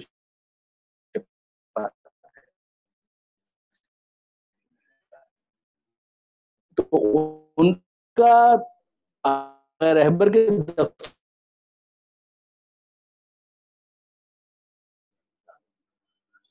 پورے 30 دن انہوں نے جناب, اور وہ یوٹیوب پر اویلیبل ہے فارسی میں ڈیفینیٹلی, مگر وہ خطبے کا 1/5 بھی کمپلیٹ نہیں کر پائے تھے. 1/5 بھی اس کا کمپلیٹ نہیں کر پائے تھے. اسی کی شرح کرتے ہوئے انہوں نے 30 دن پورے گزار دیے. آیت اللہ مصباح یزدی. ہاں باچل ناساز ہے ان کی طبیعت. تو علی حال, بہرحال یعنی یوں اگر آپ ڈسکس کرنا چاہیں تو بہت کچھ ڈسکس ہو سکتا ہے, مگر ظاہر ہے کہ جب آپ مجلس کے نقطہ نظر سے پڑھیں گے اور اس طرح سے خالصتاً ایک درسی عنوان کو لے کر چلیں گے تو وہ مجلس کے تقاضے پورے نہیں ہو پائیں گے. یہ بھی توجہ رکھیے گا. تو اس میں تو یہی ہوتا ہے کہ تھوڑا سا آپ کو یہ پڑھنا ہے, تھوڑا سا یہ پڑھنا ہے, اور پھر آخر میں جو جناب سیدہ نے خطبہ جو دیا تھا اس کا اصل جو ریزن تھا اس کے اوپر آپ نے چلے جانا ہے. مگر خطبہ, اچھا یاد رکھیے گا جناب سیدہ کا ایک خطبہ تو فدق کا ہے, ایک اور خطبہ بھی ہے مدینے کی خواتین کے اندر. یہ خطبہ بھی اس کے اندر موجود ہے. ابھی آتے ہیں ہم اس کے اوپر. یہ تو ایک موٹی موٹی بات میں چاہ رہا تھا کہ کر لیں تاکہ ہم کو اس کو ریفر کرنے میں آسانی ہو. مگر یاد رکھیے کہ وہ دوسرا خطبہ بھی بہت امپورٹنٹ ہے, حالانکہ وہ مختصر ہے, 1 صفحے کا ہے, مگر وہ 1 صفحے کا پورا خطبہ جو ہے آپ مجلس بنا سکتے ہیں. نامحرم کس میں زندگی میں بالکل آئے گا, تعلیمات بالکل آئے گا, کیوں نہیں آئے گا. حجاب, پردہ, حجاب, پردہ, پردے کی اہمیت بالکل آئے گا. اور ارشادات, احسن, فرامین, ارشادات, اور کیا چیز, اس کو آپ ذہن میں رکھیے گا. یہ ساری چیزیں, اس کے بعد ہم فہرست کو دیکھیں گے. ہم کو دیکھنا یہ ہے کہ یہ تمام تر چیزیں جو ہمارے ذہن میں آ رہی ہیں, یہ کتاب اس کو کتنا کمپلیمنٹ کرتی ہے, یہ کتاب اس میں کتنا اضافہ کرتی ہے. یعنی یہ تو وہ چیزیں ہیں جو ہمارے ذہن میں آ رہی ہیں, اور وہ کون سی چیزیں ہیں کہ جو کتاب ہمیں بتاتی ہے, یہ والی کتاب ہماری رہنمائی کرتی ہے کہ نہیں صاحب اس کو بھی ذرا دیکھیے, اس کو بھی ذرا دیکھیے, اس کو بھی ذرا دیکھیے. سمجھ رہے میری بات کو؟ میں مثال آپ کی خدمت میں عرض کرتا ہوں. یعنی ابھی آپ جب کتاب کی فہرست میں جائیں گے نا تو آپ کو اندازہ ہوگا یہ پورا جو مسئلہ ہے, پورا مسئلہ, اس مسئلے کو دیگر افراد نے کس طریقے سے دیکھا جو شیعہ نہیں ہے, انہوں نے کس طریقے سے دیکھا اس کو. مثلا یہ فدق والا جو مسئلہ ہے, اس مسئلے کو دیگر افراد نے, ابن ابی الحدید نے کیسے دیکھا, وہ شیعہ نہیں ہے. مسعودی نے کیسے دیکھا, مثلا دوسرے افراد کس طریقے سے اس کے بارے میں بات کر رہے ہیں. کیا سب کے سب مثلا یہی کہہ رہے ہیں کہ جناب سیدہ سلام اللہ علیہا نے یہ بہت غلط کیا, معاذ اللہ, یہ نہیں. جناب سیدہ کے حوالے سے دوسرے بہت سارے افراد بڑے محتاط ایک اپروچ کو لے کر چل رہے ہیں. جیسے اس وقت بھی اگر آپ دیکھیں جب یہ مسئلہ چلا تو آپ جانتے ہیں کہ عام طور پر جو برادران اہل سنت ہیں ان کے علماء کی ایک اکثریت جو ہے انہوں نے جناب سیدہ کے بارے میں جسارت کرنے کی ہمت نہیں کی ہے, ایک دو کے علاوہ. تو میری گزارش یہ تھی کہ زمانی اعتبار سے اگر آپ دیکھیں نا تو ولادت سے قبل دنیا میں اور شہادت کے بعد. شہادت کے بعد میں آپ کیا ایکسپیکٹ کرتے ہیں, کیا چیز جو اس میں بھی آپ کو مواد اس کے حوالے سے کم ملے گا؟ اس کے اندر بہت ضروری ہونا چاہیے کیا چیز؟ حدیث قصہ اور مباہلہ. حدیث قصہ مباہلہ, قرآن کی آیات, بالکل اس کو ڈالیں. قرآنی آیات, فضائل معصومہ, قرآنی آیات, احادیث, عرض کرتا ہوں احادیث, قرآنی آیات اور احادیث, خاص ریفرنس ہے فضائل جناب سیدہ. ٹھیک ہے, مطلب یہ زندگی کے جو مطلب ہے نا, ہاں دنیا کی زندگی میں یہ دونوں بہت اہم ہیں. تو موضوعات سے پہلے فضائل بولیں قرآنی آیات ون بائی ون شروع کریں, کوئی ایک آیت اثیر. ٹھیک ہے جی, آیت اثیر, رکے ایک ایک کر کے. دوسری سورہ دہر, کون سی آیت ہے, آیت بولیے. انما نطعمکم لوجہ اللہ لا نرید منکم جزاء ولا شکورا. مین آیت کون سی ہے؟ مسکینا و یتیما و اسیرا. وہ پورا واقعہ جو ہے وہ فضائل کا ہے اور قرآن سے ریلیٹڈ ہے. فضائل کو آپ تین حصوں میں تقسیم کریں. ایک فضائل وہ ہیں کہ جن کا ذکر قرآن مجید کے اندر آیا ہے, تفسیر کے اندر آیا ہے. ایک فضائل کا پورا وہ باب ہے کہ جو احادیث کے اندر آیا ہے. مثلا پیغمبر اکرم کا کہنا فاطمہ تو بضعۃ منی, ٹھیک ہے نا, فاطمہ میرا ٹکڑا ہے, یہ حدیث پیغمبر کے اندر آیا ہے. اسی طریقے سے پیغمبر اکرم نے کہا کہ اللہ راضی ہوتا ہے, یرضا لرضاک و یغضب لغضبک, اللہ تیرے راضی ہونے پر راضی ہوتا ہے, تیرے غضبناک ہونے پر غضبناک ہوتا ہے. ٹھیک ہے نا, یہ وہ نام ہو گیا نا, اس پہ تو شرع اسما آئی تھی بات. مگر یہ جو فضائل جناب سیدہ سلام اللہ علیہ کے ہیں, کچھ وہ ہیں کہ جن کو ہم قرآن میں ٹریس کریں گے, کچھ وہ ہیں جن کو احادیث کے اندر ٹریس کریں گے, کچھ وہ ہیں کہ جن کو ہم سیرت کی کتابوں کے اندر ٹریس کریں گے. این ممکن ہے کہ وہ احادیث کے اندر ہم کو نہ ملے مگر سیرت کی کتابوں کے اندر ہمیں وہ الگ سے مل جائے. ٹھیک ہے جی, تو یہ تینوں ڈائمنشنز ہیں جو فضائل کے حوالے سے. اب جیسے انہوں نے کہا آیت اثیر, انہوں نے کہا سورہ دہر کی وہ آیت جو یتیمون الطعام علی حب مسکینا و یتیما و اسیرا, اور سورہ کوثر. کون سا سورہ کوثر؟ ولادت سے پہلے بھی, ولادت کے بعد بھی. اس کی وجہ کیا ہے؟ کل اسلکم آئے ولایت, آئے مودت, آئے مودت, کل اسلکم علیہ اجرن الا المودۃ فی القربہ. اور آپ جو کہہ رہے تھے وہ کون سی تھی؟ سورہ کوثر. یہ سورہ کوثر جو ہے ولادت سے پہلے بھی ولادت کے بعد بھی. انا آتینا کل کوثر, زیادہ اس کا جو امپیکٹ ہے نا وہ ولادت کے بعد ہے کہ ہم نے آپ کو وہ دے دیا. کہاں دے دیا؟ دنیا کے اندر, ورنہ وہاں تو پہلے سے تھا نا. پیغمبر اکرم کے پاس ہی جناب سیدہ سلام اللہ علیہ کا نور جو اس زمانے کے اندر جو رب تھا وہ تو پہلے سے تھا. انا آتینا کل کوثر, ہم نے آپ کو کوثر عطا کر دیا. فصلی لربک وانحر انا کل ابتر. پہلی آیت میں تولا ہے, آخری آیت میں تبرہ ہے. اب دیکھیں انا شانئک ھو الابتر, یہ یاد رکھیے گا. خود تبرہ اس کا ڈیسنٹ جو مفہوم ہے, تبرہ ایک گالم گلوچ نہیں, تبرہ وہ کہ جو اس کا ڈیسنٹ مفہوم ہے, یہ خود جناب سیدہ سلام اللہ علیہ کی جو مجالس ہیں اس کا موضوع ہے. مثلا اس کے حوالے سے تبرہ, آپ قرآن مجید کی ساری آیتیں کلیکٹ کر لیں جو تبرہ سے متعلق ہے. یہ لفظ استعمال ہوا ہے قرآن میں, نہ تبرؤ منہم کما تبرؤ, یہ خود قرآن مجید کے اندر یہ لفظ استعمال کیا ہے پروردگار عالم. برات من المشرکین بھی ہے. یہ سب کیا ہے؟ اسی طریقے سے اعتقادیہ شیخ صدوق,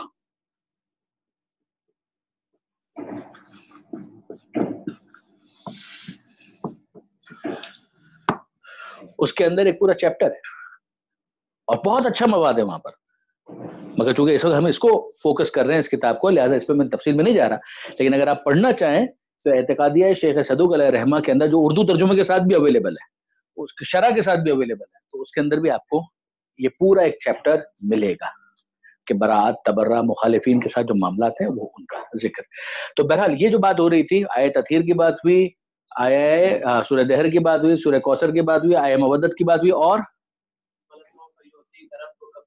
وہ لنکڈ ہے بالکل سورہ والضحیٰ کی وہ آیت, وہ انا آتینا کل کوثر کے ساتھ اس کا تعلق بنتا ہے. ٹھیک ہے نا, کہ اتنا ہم آپ کو عطا کریں گے کہ آپ راضی ہو جائیں گے. آیہ مباہلہ, وہ جو نساء صاحب کہہ رہے تھے, نساء آنا و نساء اقوم، ٹھیک ہے، اس کو آپ پھیلائیں تو بہت کچھ بن سکتا ہے. تو یہ قرآنی آیات، پھر احادیث اور سیرت کی کتابوں میں جو فضائل ہیں. اچھا پھر اس کو اور آپ پھیلائیں. یورپ کے اندر بعض علاقے جناب سیدہ سے منسوب ہیں. آپ ذرا انٹرنیٹ کے اوپر جا کے اس کو سرچ کیجئے گا کہ ان کا کیا تعلق ہے فاطمہ سے، بی بی فاطمہ. وہ جناب مریم کے ساتھ ایک رب کے ساتھ دیتے ہوئے جناب فاطمہ کے نام پر انہوں نے بعض جگہوں کے نام رکھے ہوئے ہیں. کوئی شیعہ نہیں ہے، سنی بھی نہیں ہے، مگر نام رکھے ہوئے انہوں نے فاطمہ. پرتگال وغیرہ کے اندر دیکھیے اس کو نیٹ کے اوپر. خیر یہ شہادت کے بعد کے ساتھ اس کا ایک رب بنتا ہے جو اس زمانے کے اندر. اچھا پھر اس کے بعد شہادت کے بعد اور کیا چیزیں ہو سکتی ہیں، جلدی جلدی. ہاں جناب سیدہ سے توسل ان کی زندگی میں بھی ہو سکتا ہے، ان کے شہادت کے بعد بھی ہو سکتا ہے. احسان. دیگر معصومین نے جناب سیدہ کے دکھ کو کس طریقے سے محسوس کیا، امام تقی نے کیا فرمایا، امام باقر نے کیا فرمایا، امام صادق نے کیا فرمایا، وہ انہوں نے ڈسکس کیا اس کے اندر. وہ خود اپنی جگہ ایک کوشچن مارک ہے، اس پہ بعد میں بات کریں گے کبھی، اس لیے کہ وہ گلی کی ایک بحث ہے بیٹا. اس لیے کہ مسئلہ کیا ہے کہ محلہ بنی ہاشم، آپ مدینے نہیں گئے، نہیں گئے. محلہ بنی ہاشم جو تھا نا وہ اتنا کمپیکٹ تھا. امام حسن کا جو گھر تھا، جناب سیدہ کا گھر تھا، وہ ایک ہی محلے کے اندر تھا، وہ ایک قریب قریب ہی تھا، سر حجرے ملے ہوئے تھے اس کے اندر. تو بہرحال اب وہ بات ہے، اب کیا کہیں اس کے اوپر چھوڑیں. شہادت کے بعد جناب سیدہ کا میدان محشر میں آنا، شفاعت کرنا، یہ سارے وہ موضوعات ہیں کہ جو شہادت کے بعد سے ربط رکھتے ہیں. امام حسین علیہ السلام کے پاس کربلا میں آنا، پیغمبر اکرم کا آنا، جناب سیدہ کا آنا، یہ معتبر روایت سے ثابت ہے. یاد رکھیے گا، یہ تو خود اہل سنت کے منابع میں پیغمبر اکرم کا ذکر موجود ہے. تو جناب سیدہ کا جو ہمارے پاس جو روایات ہیں ان کے اندر ذکر موجود ہے. تو شہادت کے بعد کا ایک پورا سلسلہ ہے.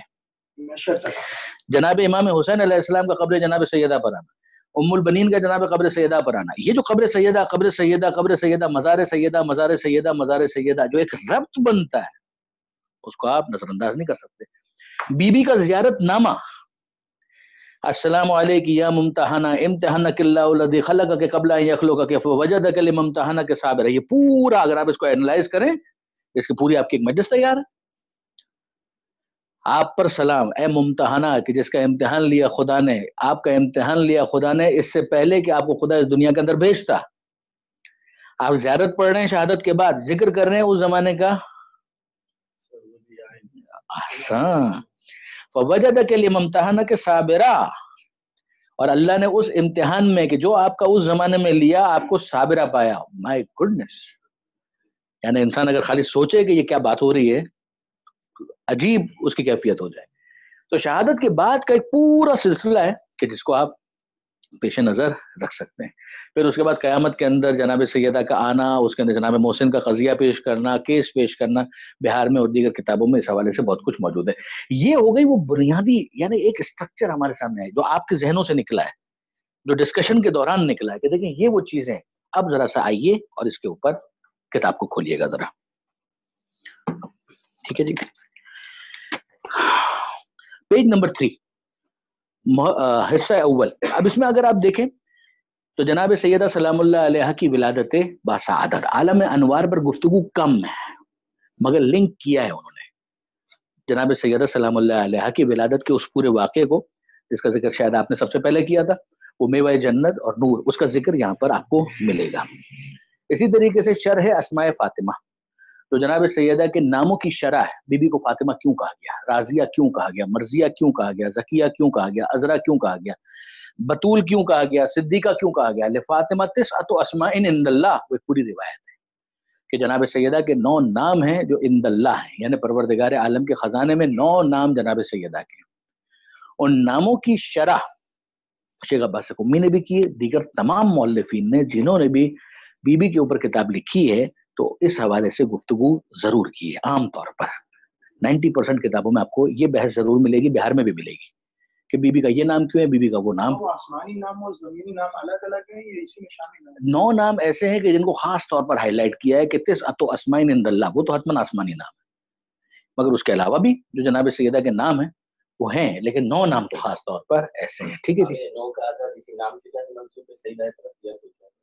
نہیں وہ نہیں معلوم. فاطمہ تسعۃ اسماء، یہ چھٹے امام کی روایت ہے، حدیث ہے چھٹے امام کی. نہیں پتا، نہیں معلوم، وہاں پر نہیں لکھا ہے، حدیث میں یہ وجہ نہیں لکھی ہے کم سے کم، ممکن ہے ہو لیکن ہمیں نہیں پتا. ٹھیک ہے جی. اچھا اب یہیں پر اگر آپ دیکھیں تو یہاں پر دو چیزیں اس پہلے چیپٹر کے اندر سب سے امپورٹنٹ ہے، بی بی کی ولادت کا پورا واقعہ اور جناب سیدہ کے ناموں کا جو تشریح کے ساتھ بیان کرنا. اچھا یہ نام اتنے امپورٹنٹ بن جاتے ہیں مائی ڈیئر کہ آپ اگر علامہ اقبال کی وہ جو دیکھیں گے نا جو کلام ہے اس کے اندر خود مولا کے ناموں کی شرح انہوں نے اپنے کلام کے اندر کی ہے اور وہ بھی پڑھنے والا ہے. امیر المومنین مولا کے جو ناموں کی شرح خود ڈاکٹر اقبال نے جو کی ہے اپنے فارسی کلام کے اندر وہ بھی پڑھنے والا ہے، اور اس کو آپ پڑھیں تو پوری آپ کی ایک مجلس اور 13 رجب کی تقریر اور شب 21 کی تقریریں جو ہیں وہ آپ تیار کر سکتے ہیں اس سے. خود جناب سیدہ کے اوپر جو رموز خودی اور بے اسرار بے خودی کے اندر جو انہوں نے بیان کیا ہے، مریم ازجک نسبت عیسیٰ عزیز، حسین نسبت حضرت زہرا عزیز، نور چشم رحمت للعالمین آن امام اولین و آخرین، کمال ہے واقعا. وہ حفظ کرنا ہے، یعنی یہ اپنا ٹارگٹ بنائے. اس میں بھی آپ دیکھیں گے کہ بعض جگہوں پر انہوں نے کچھ اشعار ایسے رکھیں کہ جو اگر آپ حفظ کر لیں تو آپ کی تقریر کی جو کوالٹی وہ بہت بہتر ہو جاتی ہے. اشعار ہمیشہ آپ کی تقریر کی ویلیو کو بڑھا دیں گے، یہ یاد رکھیے گا. علامہ رشید ترابی علی اللہ مقام جو تقریریں ان کی ہیں نا جناب سیدہ پر، اس کو آپ دیکھ لیں، سن لیں، مبارکہ کیا تقریریں ہیں وہ، اس میں آپ دیکھیے گا کہ وہ اشعار کو کس طریقے سے استعمال کرتے ہیں. اتفاق ایسا ہے کہ جو بات آئی ہے تو میں عرض کر رہا ہوں کہ ایک تقریر علامہ رشید ترابی علی اللہ مقامہ کی امام حسن مجتبیٰ پر ہے، مگر اتفاق ایسا ہے کہ اس تقریر کے اندر جناب سیدہ پر گفتگو زیادہ کی ہے انہوں نے. احسن.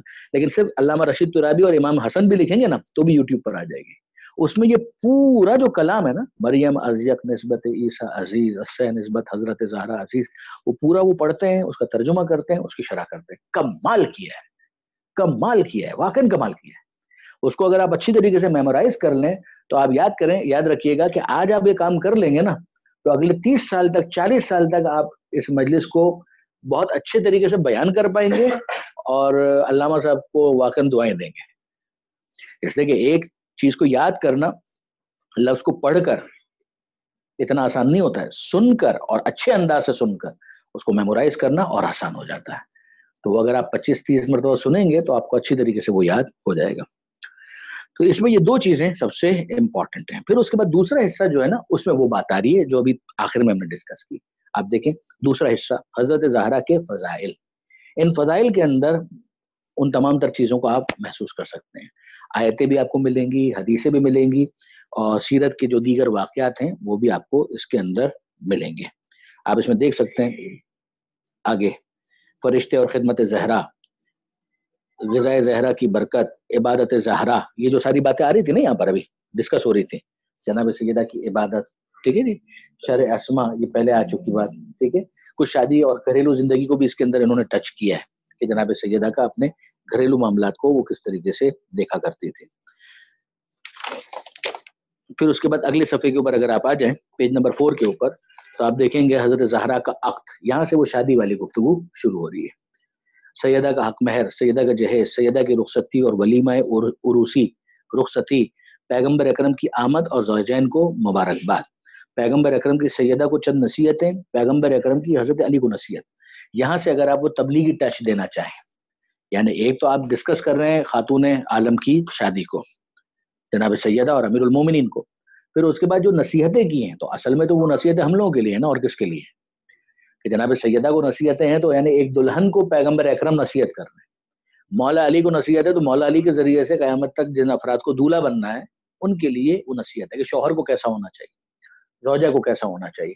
تو فضائل کے ساتھ ساتھ اگر آپ تھوڑا سا اس کو بھی پڑھ دیں گے اور اس انداز سے پڑھ دیں گے کہ یہ نصیحتیں اصل میں تو ہمارے لیے ہیں، تو اس کا ایک تبلیغی جو رنگ ہے وہ بھی نمایاں ہو جائے گا.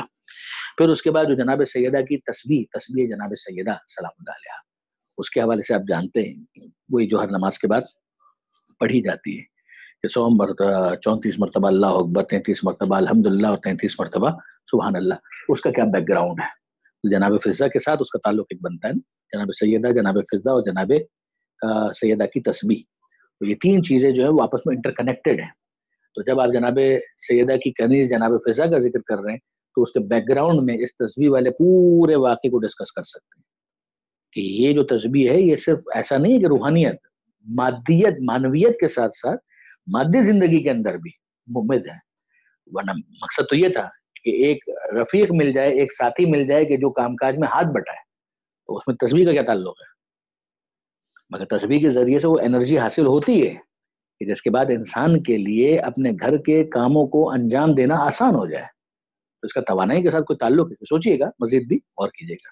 اس کے اندر آقا صاحب نے تھوڑا اپوزٹ میں 33 مرتبہ پہلے سبحان اللہ پھر الحمدللہ پھر اللہ اکبر. وہ بھی ایک روایت ہے، وہ بھی روایت ہے، وہ بھی ایک روایت ہے، لیکن جو مشہور روایت ہے وہ یہی ہے کہ 34 مرتبہ اللہ اکبر، 33 مرتبہ الحمدللہ، پھر 33 مرتبہ سبحان اللہ. یہ روایت 2-3 طریقوں سے آئی ہے. پھر اس کے بعد جو تیسرا حصہ ہے نا، اس تیسرے حصے کے اوپر انہوں نے فضائل کو ڈائریکٹ ڈسکس کرنا ختم کر دیا ہے. یہاں سے ایک طرح سے آپ سمجھے کہ بیت الاحسان جو ہے وہ اپنے شباب پر جا رہا ہے، کتاب جو ہے اس کا موضوع اپنے پیک پر جا رہا ہے، پرائم پر جا رہا ہے، معراج پر جا رہا ہے. اس لیے کہ جو پہلی چیز وہ ڈسکس کر رہے ہیں وہ کیا ہے؟ وہ سقیفہ ہے. میں نے آپ سے گزارش کی تھی کہ یوں اگر آپ دیکھیں تو سقیفہ ذہن میں اس وقت آتا ہے کہ جب مولا کائنات کی زندگی ڈسکس ہو رہی ہوتی ہے. مگر یہاں پر انہوں نے، اور بالکل صحیح کیا ہے، کہ جناب سیدہ سلام اللہ علیہا کے مصائب کے ضمن میں سب سے پہلے جس چیز کو ڈسکس کیا ہے وہ سقیفہ، اور مختصر ڈسکس نہیں کیا ہے، تفصیل سے ڈسکس کیا ہے، ان لینتھ ڈسکس کیا ہے سقیفہ کو. اب آپ اس کے ذرا فہرست کو پڑھتے چلے جائیے. پورا واقعہ لکھ رہے ہیں وہ، روداد سقیفہ بعد رحلت پیغمبر، اجتماع انصار. اچھا، یہ آپ کے ذہن میں کہ سقیفہ جس جگہ پر ہوا یا واقعہ، اس جگہ کو کہتے ہیں نا سقیفہ بنی سعدہ. یہ اجتماع تھا کس کا؟ مہاجر کا نہیں تھا، صرف انصار کا تھا، صرف انصار کا تھا، مہاجرین کا نہیں تھا.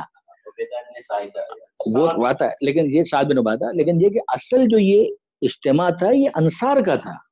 انصار اس بات کو سمجھ چکے تھے کہ علی کو حق نہیں ملنے والا ہے. یہ بات یاد رکھیے گا، وہ اس بات کو سمجھ چکے تھے کہ علی کو تو حق نہیں ملنے والا ہے، ان کو محروم کر دیا جائے گا. لہذا انہوں نے یہ بھی یاد رکھیے گا کہ مہاجرین اور انصار کے درمیان سارے معاملات بالکل آپ کہیں کہ ٹھنڈے کول ایسا نہیں تھا. درست ہے کہ پیغمبر اکرم نے مواخات کروا دیا تھا، وہ سب ایک ایفرٹس تھیں، لیکن یہ کہ بہرحال ٹینشنز تھیں. خود انصار میں آپس میں بڑے مسائل تھے.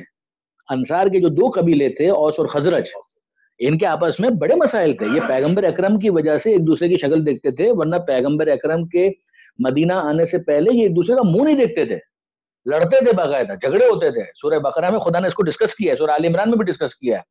وہ جو ہے کہ کنتم علی شفا حفرۃ من النار، کہ تم بالکل آگ کے شعلوں کے پاس کھڑے ہوئے تھے، گرنے والے تھے. وہ یعنی اللہ کے رسول کے آنے کے بعد یہ خدا کا احسان ہے کہ اس نے تمہارے درمیان اثباتم بنعمتہ اخوانا، کہ تم بھائی بھائی بن گئے. تو یہ ساری چیزیں ہوئی تھی، لیکن یہ کہ وہ ساری چیزیں ختم تو نہیں ہو گئی تھی، یہ پھر واپس بھڑکی ہیں. یہ یاد رکھیے گا کہ مہاجرین میں وہ جو افراد تھے کہ جو سازش کر رہے تھے وہ کر رہے تھے.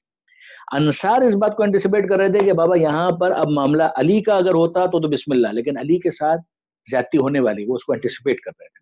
وہاں پر وہ اس بات کو طے کرنے گئے تھے کہ اب ہم میں سے ہونا چاہیے. اس میں اوس اور خزرج لڑ پڑے، اوس اور خزرج لڑ پڑے، اور اس میں ان لوگوں کو پتا چلا کہ یہاں پر ایک کاؤنٹر ایسی میٹنگ ہو رہی ہے. پھر یہ لوگ وہاں پر پہنچے، میں شیخین کی بات کر رہا ہوں. پھر وہ وہاں پر پہنچے. جب وہ وہاں پر پہنچے ہیں تو اوس اور خزرج کی لڑائی کی وجہ سے ان کو ڈومینیٹ ہونے کا موقع ملا. یاد رکھیے سقیفہ کا جو پورا واقعہ ہے اس کو جب تک آپ نہیں پڑھیں گے تو آپ نہیں سمجھ پائیں گے کہ یہ کیا پالیٹکس کیا تھی. بھائی کیا ہو گیا اچانک، ایسا ہو کیا گیا؟ ایسا ہو یہ گیا کہ پہلے سے کوئی اچھے حالات نہیں چلے آ رہے تھے. مسئلہ یہ ہے کہ جب ہم سیرت کو ڈسکس کرتے ہیں تو ایسا لگتا ہے کہ مدینہ منورہ میں سب شیر و شکر ہو چکے تھے، سارے معاملات بالکل حل ہو چکے تھے. That was not the case. ایسا نہیں تھا. آپس میں مسائل تھے، پریشانیاں تھیں، ٹھیک ٹھاک تھیں. ہاں، انصار کا ایک کنٹریبیوشن تھا، انہوں نے پیغمبر اکرم کی بات کو زیادہ مانا تھا. مگر بہرحال اس مسئلے کے اندر دیکھ لیجیے آپس میں کہ آپس کے جھگڑوں کی وجہ سے وہ بھی لوز کر گئے، اور یہاں تک کہ پھر ایک دوسرے کو نیچا دکھانے کے لیے انہوں نے کہا کہ ہاں ہم ان کی بیعت کرنا قبول کرتے ہیں. یہ اس کا بیک گراؤنڈ ہے. اس کو آپ ان لینتھ اگر پڑھنا چاہتے ہیں اس کو پڑھیں آپ یہاں پر. پھر اس کے بعد اور ڈیٹیل پڑھنا چاہیں سقیفہ کے حوالے سے، سیرت امیر المومنین، مفتی جعفر زندہ باد. مفتی جعفر حسین کمال کیا ہے، بہت کمال کیا ہے مفتی صاحب نے.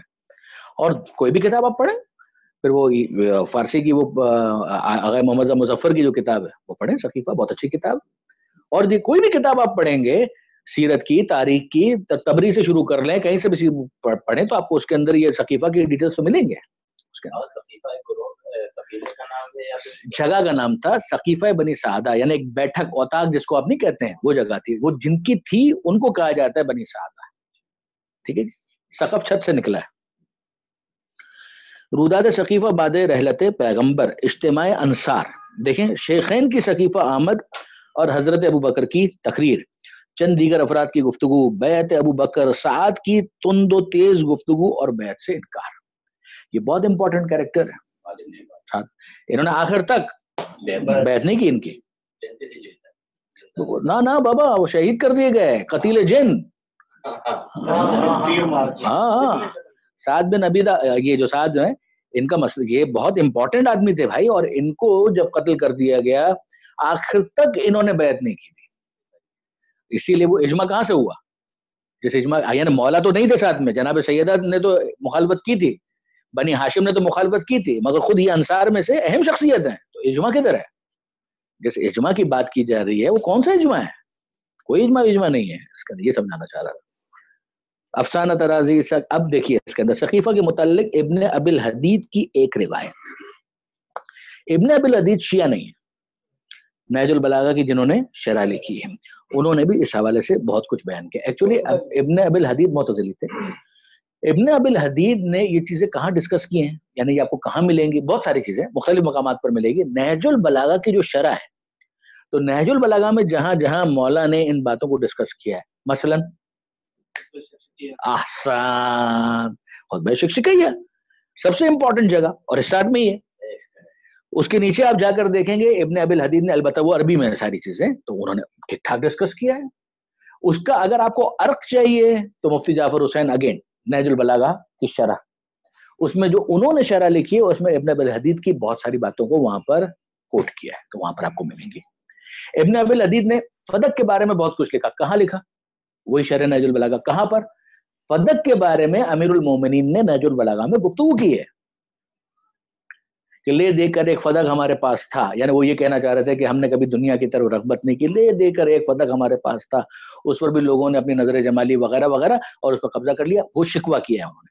اس کے ضمن میں پھر ابن ابی الحدید نے اس کی شرح لکھی، تو فدق کو بھی ڈسکس کیا، فدق کیا تھا، کیس کیا تھا، اس کے بارے میں اپنے استاد کی انہوں نے ایک بات ڈسکس کی، اس کو انہوں نے یہاں پر آگے لکھا ہے۔ وہاں پر مفتی صاحب نے اس کے ضمن میں بھی ان تمام باتوں کو تحریر کر دیا ہے۔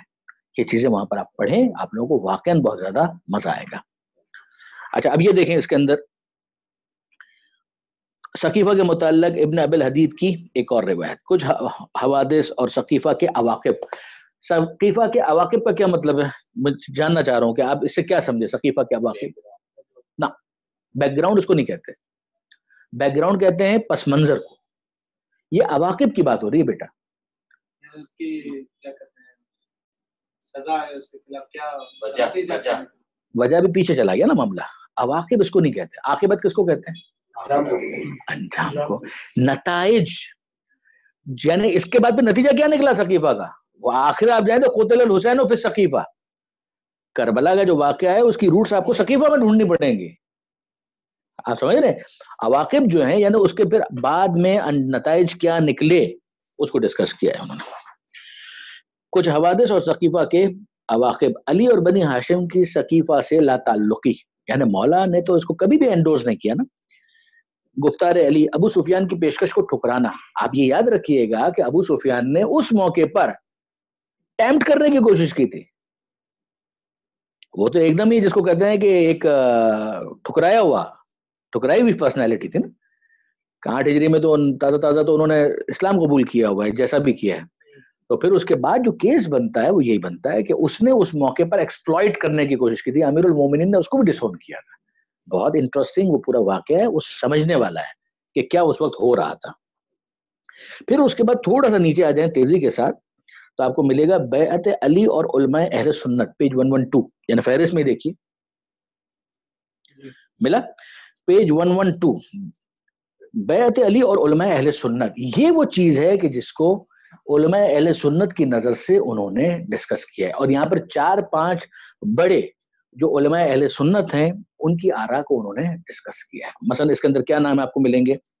ابن قتیبہ دینوری، الامامہ والسیاسہ والے، ٹھیک ہے جی۔ اس کے بعد دوسرے اندلسی، دکھ رہا ہے لاسٹ لائن میں, ٹھیک ہے. پھر تیسرے اگلے پیج کی پہلی لائن میں مسعودی, ٹھیک ہے جی. پھر اس کے بعد چوتھا ابن ابی الحدید کے استاد کی خوبصورت گفتگو, ٹھیک ہے. ابھی اگر وقت ہوتا تو ہم اس کو کھولتے, کم سے کم اس کو پڑھ لیتے, لیکن یہ کہ بہرحال آپ خود پڑھیے گا, تعارف کروا رہا ہوں اس وقت کہ یہ 4-5 کے بھائی کیا بول رہے ہیں. یاد رکھیے گا عام طور پر علماء اہل سنت کہتے ہیں کہ ابتدا میں مولا علی نے بیعت نہیں کی تھی, اور پھر وہ کہتے ہیں 6 مہینے کے بعد امیر المومنین نے بیعت کر لی تھی. اس کا پورا احوال اگر آپ پڑھنا چاہیں بخاری میں مسلم کے اندر آپ کو ملے گا کہ کیا وہ تاریخ تبری کے اندر ملے گا. ہمارے علماء کہتے ہیں کہ نہیں صاحب کوئی بیعت نہیں کی تھی, ایک جبری سارا سلسلہ کرنے کی انہوں نے کوشش کی تھی, اور 6 مہینے کے بعد بھی ہمارے علماء خاص طور پر سب کانٹیننٹ کے جو علماء ہیں جو علم کلام کے اندر انصاف کی بات یہ ہے کہ امام ہے, وہ اس حوالے سے بہت اصرار کرتے ہیں, وہ کہتے کوئی بیعت نہیں کی تھی کسی قسم کی مولا کائنات میں. علماء اہل سنت کا اس بات کے اوپر اسی میں ہے کہ ظاہری انہوں نے بیعت کر لی. میں یہ کہہ رہا ہوں کہ یہ چونکہ ایران اور عراق کے جو علماء ہیں وہ اس کے اندر وہ کہتے ہیں کہ جبری بیعت اس کی بات کرتے ہیں. ہمارے علماء کہتے ہیں کہ نہیں جناب, اس کے اندر ہمارے علماء سے میری مراد سب کانٹیننٹ کے خاص طور پر وہ کہتے ہیں کہ نہیں جناب کسی قسم کی کوئی بیعت نہیں ہوئی تھی. جو بیعت کی بات کرتے بھی وہ جبری بیعت کی بات کرتے ہیں, تو اس کی ویسے بھی کوئی حیثیت نہیں ہوتی. البتہ جو خود برادران اہل سنت کا موقف ہے اس کو اگر آپ پڑھنا چاہیں تو بخاری مسلم میں ضرور دیکھیے, وہ پڑھنے والی چیز ہے, اس لیے کہ اس کے اندر بھی کوئی بہت فیور میں نہیں جاتی ہے بات, بہت فیور میں نہیں جاتی ہے. یعنی ان کے نزدیک بھی ہے کہ مولا کائنات نے اس بات کو شکوہ کیا ہے کہ آپ نے ہم سے تو کوئی مشورہ نہیں کیا تھا, کیا ہم سے نہیں پوچھنا چاہیے تھا آپ کو, آپ لوگوں نے ایک فیصلہ کر لیا سقیفہ کے اندر جا کر کہ ہم سے نہیں پوچھنا چاہیے تھا. ان کے بھی وہاں پہ الفاظ اسی طرح کے کہ شکوہ کیا, تو اجماع کدھر گیا, یعنی امپورٹنٹ پوائنٹ یہ والا ہے. پھر اس کے بعد مزید آگے دیکھیں گے نا تو مالک بن نویرہ, آگے مزید آپ دیکھیں پیج نمبر 146, مالک بن نویرہ. یہ پورا قضیہ ہے ایک بحث مانعین زکوٰۃ اور مرتدین کی, ہے توجہ آپ لوگوں کی. مالک بن نویرہ کہ جنہوں نے امیر المومنین کی محبت میں ان کو زکوٰۃ دینے سے انکار کیا تھا. انہوں نے یہ نہیں کہا تھا کہ میں زکوٰۃ دینے سے انکار کر رہا ہوں, تم کو کیوں دوں, اس لیے کہ علی کو بنا کر گئے تھے پیغمبر اکرم. تو آسان وہ پورا واقعہ جو خالد بن ولید کو بھیجا گیا, مالک بن نویرہ کو قتل کیا گیا اور معاذ اللہ نعوذ باللہ من ذالک ان کی زوجہ کے ساتھ زیادتی کی گئی, ان کے قبیلے کے ساتھ کاٹ کر چولہا بنایا گیا. یہ بہت یہ واقعی میں ٹیررزم نہیں ہے تو اور کیا ہے, جس کو ایک آئیڈیل کیس کے طور پر پیش کیا جاتا ہے. کوئی پڑھے تو صحیح یہ کیا چیزیں ہیں. اور مالک بن نویرہ جو ہیں وہ صحابی رسول ہیں, پیغمبر اکرم صلی اللہ علیہ وآلہ وسلم کے صحابی ہیں. آسان. پھر اس کے بعد آگے آپ دیکھیں گے تو خانہ بطول شعلوں کی لپیٹ میں 156, یہاں سے وہ شروع کر رہے ہیں بحث کو. بد دعا کا فیصلہ, واقع ابن ابی الحدید کی زبانی, سیدہ در و دیوار کے درمیان, ٹھیک ہے جی. اب یہاں سے آپ دیکھیں گے مصائب آہستہ آہستہ زیادہ اس کا کی جو شدت ہے وہ بیان ہوتی چلی جا رہی ہے. ایک یہاں پر آگے آپ دیکھیں پیج نمبر 178 پر کہ پیغمبر اکرم نے خون غبار کو مباح کیوں کیا تھا, پیج نمبر 178. میرا اندازہ ہے شاید ہے آپ لوگوں کی توجہ اس واقعے کی طرف. ہاں ذرا نکالیے, کھولیے کھولیے نا کتاب کھولیں, پیج نمبر 178.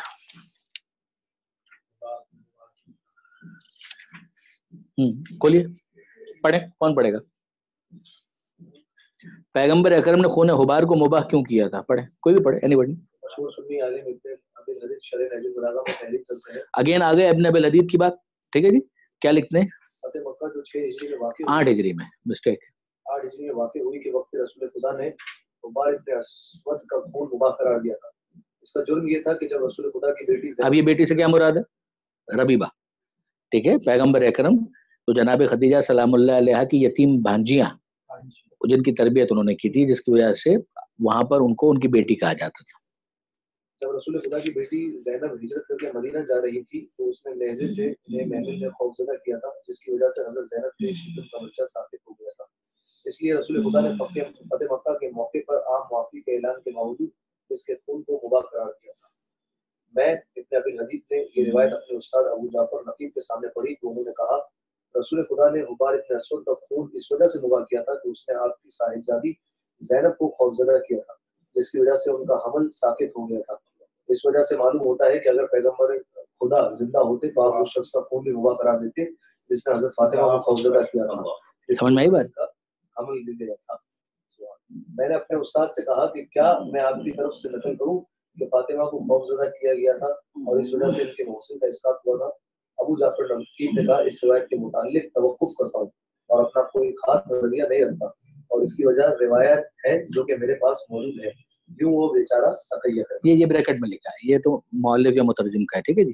لیکن یہ خود یہ جو واقعہ ہے نا, یہ واقعہ جو پیغمبر اکرم کی ربیبہ بیٹی کے حوالے سے, یعنی پیغمبر اکرم کی سلوی بیٹی نہیں ہے.